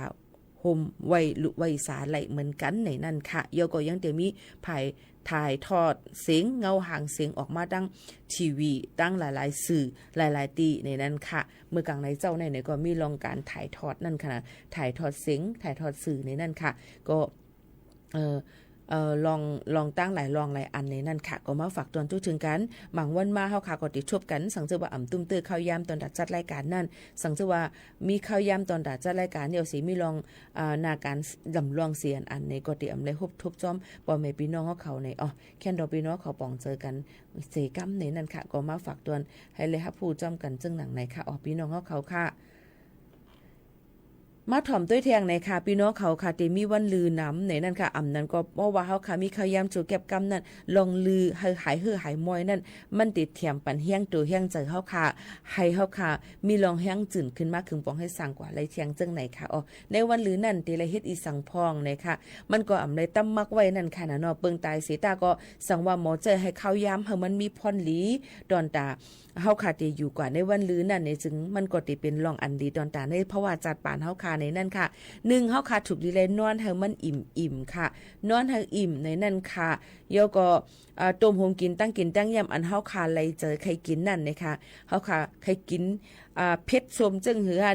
น้ำเลี่ยมมันอายสามันได้เป็นจึงหือเนี่ยก็อยู่ที่เฮาค่ะก้อยกะฝากฟังให้ปานเนี่ยปินคือเจียมปุ่นตีนั่นเพียวเนี่ยค่ะก็ว่าเกิดจางอ่ำมีในทางเขาอยู่เนาะเพราะว่ากินน้ำน่ะมันจังตุ้มเตื้อให้เครื่องไตเฮาค่ะนั้นเฮ็ดกันหนักแล้วก็เป็นตั้งเป็นไตไหลในนั่นค่ะพี่น้องเขารู้เลยกินลองอันมดใส่แซนใส่จ้อมในนั่นค่ะกว่าแอลเลอองตีอันที่ไปยำฮอดแผวแล้วก็วางแผนไว้ว่าดีกว่าแอลเลตีเลยใจเข้ายามมอกาหือกะจ้อมเพอจังหนังไหนค่ะแล้วก็วันอันดีกว่านั่นจ่องที่มีผลร่วม5นี่ก็รู้เลยหางเฮียนไว้เหมือนกันค่ะเหตุการณ์เฮือนอันเจ้าเก่าอำไปตั้นเลยเฮ็ดค่ะปัดเฮือนถูเฮือนอันนี้ลัดปันตอนดำหมู่ขาวนวลค่ะเนาะย้อนเบิ่งสั่งน่ะเนี่ยเพราะว่าเฮาเข้ามาเหตุการณ์ในเมื่อมาให้เมื่อมาปอกมาก็บ่คำว่าให้มาปอก แฮง energy มันหมดกับแปดให้ไหนอะแฮงตู่แฮงใส่ก็หมดอันเคลือคือให้ไหนก้อยกะเพราะว่าลูกแฮงกำโคก็โหลเลยสักเฮิรนก็โหลเลยปัดโหลเลยทูเนาะเมื่อวานจันจ้อโหลเลยเข้าพักโหลเลยหุงมือให้ไหนวันในมันก็ถามว่าให้อย่างแรกไปฐานนานในตันนานเนาะค่ะย้อนบอกว่าในนาเฮือนหนึ่งหลังในมันเฮาก็โหลเลยเป็นกวนอันเฮ็ดเขาพักหุงมือเนาะกลางในกลางค่ำเนาะต่างวันในกินไผกินมันเย่าก็กลางค่ำมาก็ป้อมือก็โหลเลยสักโคสักเลงเนี่ยค่ะอุบกุมกันอีกนึงนาการเพิ่งมันเป็นซึ่งหือในนั่นค่ะอุบกุมกันในนั่นค่ะในเฮือนเนี่ยค่ะเย่าก็หรือใจปัดเฮ็ดเขาพักเยาก็หลุดกินเยาก็ล่างหมอล่างหวานเหงือบเพียวปัดค่ะเงือล่ะเพราะเยาก็มาหรืออินก็หันบ่หลุอาบน้ำเยาบ่หลุหางเฮียนแถวมึกผูกมาเนี่ยได้เฮ็ดอีสังเทียงซึ่งไหนเทียงข้างหือแนวค่ะวันก็เยี่ยวกว่าจึงไหนในนั้นค่ะสั่งซื้อว่ามีวันลือเยาก็หมอวางแผนข้าวยามอันเนาะค่ะมีไว้นั้นมันก็เตลีนั่นค่ะเนาะเยาก็หางเฮียนไว้ตอนตาวงหน้าเนี่ยค่ะ planning ไว้จึงหนังไหนค่ะเนาะเฮาได้ตั้งวางไว้ที่เฮ็ดอีสังเฮาได้ก่อติเลยหนังหือมันบ่ได้ง่ายเด้ข้าวยามติก็ตุ้มเตื้อกันซึ่งหนังนั้นค่ะเยาก็ตั้งวางไว้ตอนตาข้าวยามตู่เจ้าเก่าค่ะในวันลือนั่นหนังหือบ่ได้เฮ็ดไรเด็กก็ห้องเพ่งกว้าม5เด็กกว่าเรียนเฮียง5เด็กกว่าไปเรียน5จังไหนก็หลุเลยวางแผนตนตาตัวเจ้าเก่าเนี่ยค่ะในวันลือนั่นจังเฮ็ดได้มื้อนังมันก็หาด้วยวิดีโอนั่นค่ะเนาะอำนั้นอันเจ้าเก่าสนใจอำนั้นก็ถอนถอนยาหิมหอมเฮือนเนาะค่ะมัน6มัน5หมอจังไหนก็เตเปลี่ยนไล่เพียวๆปัดๆจังไหนค่ะนะจังหือก็ลีค่ะยุ่มย่ำว่า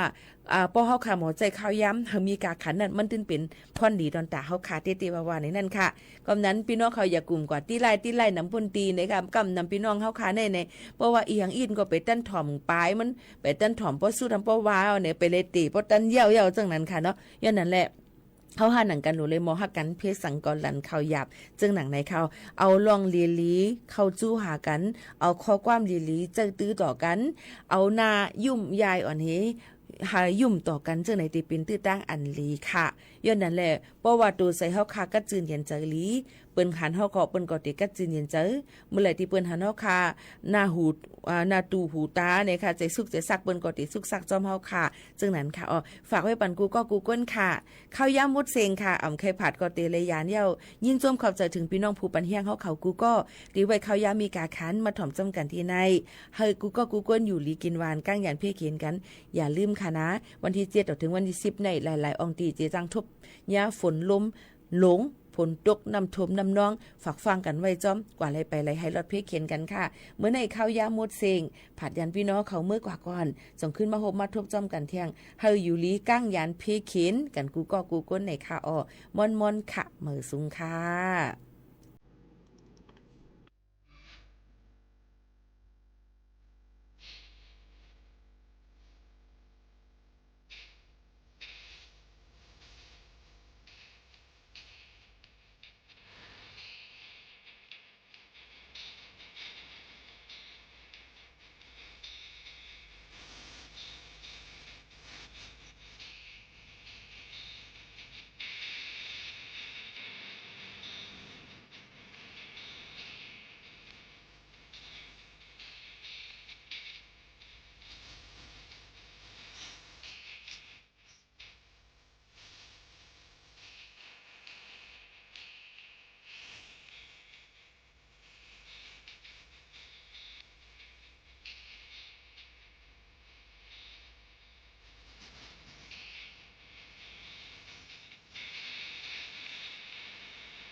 สถานีวิทยุกระจายเสียงแห่งประเทศไทยและเครือข่ายทั่วประเทศเสนอข่าวต้นชั่วโมงรู้เร็วรู้จริงเกาะติดทุกสถานการณ์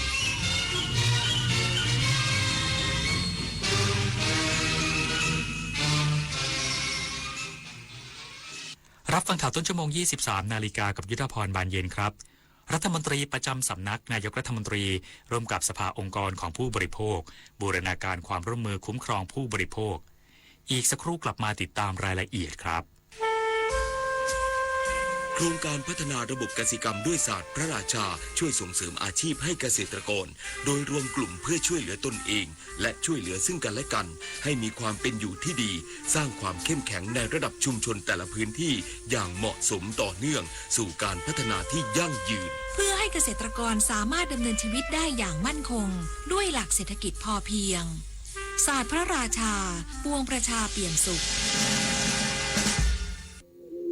อาชญากรรมออนไลน์ความท้าทายและโจทย์ใหญ่ของประชาคมอาเซียนที่ต้องผนึกกำลังกันรับมือภัยไซเบอร์ในภูมิภาคผ่านกรอบความร่วมมือสู่โรดแมพ 4P Preventing ป้องกันการแทรกซึมขององค์กรอาชญากรรม Pursuing นำคนผิดเข้าสู่กระบวนการยุติธรรม Protecting ปกป้องเหยื่อและกลุ่มเปราะบาง Promoting เสริมพลังความร่วมมือทุกระดับร่วมสร้างภูมิภาคที่ปลอดภัยไร้พรมแดนและเข้มแข็งไปด้วยกัน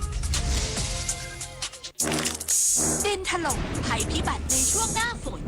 โดยเฉพาะพื้นที่เสี่ยงภัยมักส่งสัญญาณความผิดปกติทางธรรมชาติ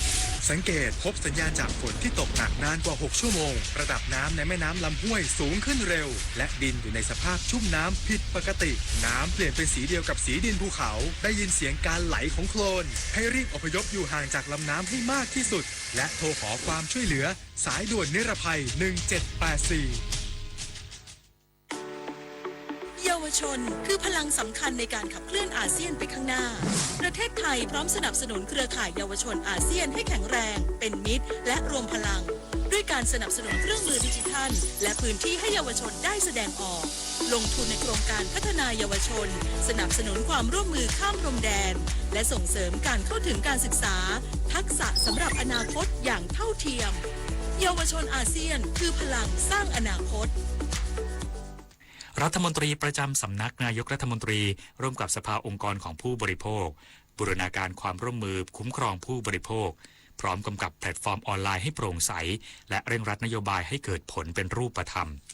นายสันติปิยทัศน์รัฐมนตรีประจำสำนักนายกรัฐมนตรีได้ประชุมหารือแนวทางการดำเนินการคุ้มครองผู้บริโภคกับสภาองค์กรของผู้บริโภคที่ประชุมเห็นพ้องให้จัดตั้งกลไกในระดับจังหวัดเพื่อเสริมบทบาทการคุ้มครองผู้บริโภคให้ครอบคลุมทั่วประเทศ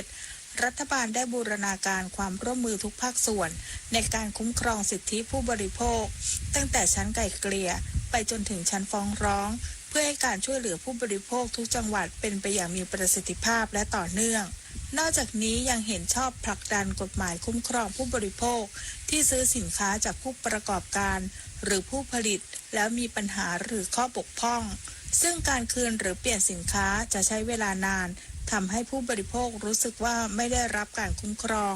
โดยสคบและสภาผู้บริโภคเห็นตรงกันที่จะผลักดันเรื่องนี้เข้าสู่สภาผู้แทนราษฎรให้พิจารณาต่อไปส่วนการกำกับดูแลแพลตฟอร์มออนไลน์ที่มีการจำหน่ายสินค้าและบริการต่างๆได้ให้ความร่วมมือกับรัฐบาลเป็นอย่างดีเพื่อร่วมกันตรวจสอบย้ำว่าจากนี้จะเร่งขับเคลื่อนนโยบายให้เกิดผลอย่างรวดเร็วส่วนที่ไม่สามารถดำเนินการได้ทันจะเร่งจัดทำข้อเสนอส่งต่อให้รัฐบาลชุดต่อไปดำเนินการต่อเนื่องวาสนาตระเกตรายงานรองนายกรัฐมนตรีและรัฐมนตรีว่าการกระทรวงเกษตรและสหกรณ์เร่งผลักดันราคายางพาราและปาล์มน้ำมันไทยนำแนวคิดเปลี่ยนน้ำมันปาล์มเป็นน้ำมันเครื่องบินร้อยเอกธรรมนัส พรหมเผ่ารองนายกรัฐมนตรีและรัฐมนตรีว่าการกระทรวงเกษตรและสหกรณ์เปิดเผยถึงการยกระดับราคายางพาราและปาล์มน้ำมันของไทยว่าในส่วนของราคายางพารากระทรวงเกษตรและสหกรณ์ได้มีการลงนามความร่วมมือกับกระทรวงศึกษาธิการกระทรวงการพัฒนาสังคมและความมั่นคงของมนุษย์และกระทรวงการท่องเที่ยวและกีฬาซึ่งส่งผลให้ราคายางพาราภายในประเทศปรับตัวขึ้นจากราคา50 บาทต่อกิโลกรัมเป็น60 บาทต่อกิโลกรัมแล้วนอกจากนี้ยังได้หารือกับนางสุภจีสุธรรมพันธ์รัฐมนตรีว่าการกระทรวงพาณิชย์ในการยกระดับราคายางพาราและขยายตลาดไปยังจีนและยุโรปให้มากขึ้นนอกจากนี้กระทรวงเกษตรและสหกรณ์ยังเร่งขับเคลื่อนในการปราบปรามยางพาราลักลอบนำเข้าอย่างจริงจังพร้อมได้มีการประกาศเขตพื้นที่ควบคุมยางพาราที่จะห้ามนำยางพาราจากประเทศเพื่อนบ้านมาใช้ในประเทศไทยอย่างเด็ดขาดและมั่นใจว่าภายในเดือนพฤศจิกายนนี้ราคายางพาราจะมีการปรับตัวสูงขึ้นอย่างแน่นอนสำหรับราคาปาล์มน้ำมันขณะนี้ราคาปาล์มน้ำมันอยู่ที่กิโลกรัมละ 6-7 บาทตั้งเป้าหมายว่าจะให้ราคายางขยับไปถึงกิโลกรัมละ10 บาทให้ได้และในวันที่27 พฤศจิกายนนี้จะร่วมลงนามความร่วมมือกับภาคีเครือข่ายสายการบินในการรับซื้อน้ำมันปาล์มและเปลี่ยนน้ำมันปาล์มเป็นน้ำมันเครื่องบินอีกด้วยชาวนันท์ มาลีรายงานกรมทางหลวงเปิดวิธีรับเสียระหว่างเมืองหมายเลข 5เพื่อบรรเทาปัญหาการจราจรติดขัดบนถนนพหลโยธินและถนนวิภาวดีรังสิตนายสุวิชาญสุรบาลผู้อำนวยการกองทางหลวงพิเศษระหว่างเมืองหรือมอเตอร์เวย์กรมทางหลวงเปิดเผยถึงแผนการดำเนินโครงการทางหลวงพิเศษระหว่างเมืองหมายเลข 5สายทางยกระดับอุตราพิมุขช่วงรังสิตบางปะอินระยะทางประมาณ29 กิโลเมตรว่าขณะนี้กรม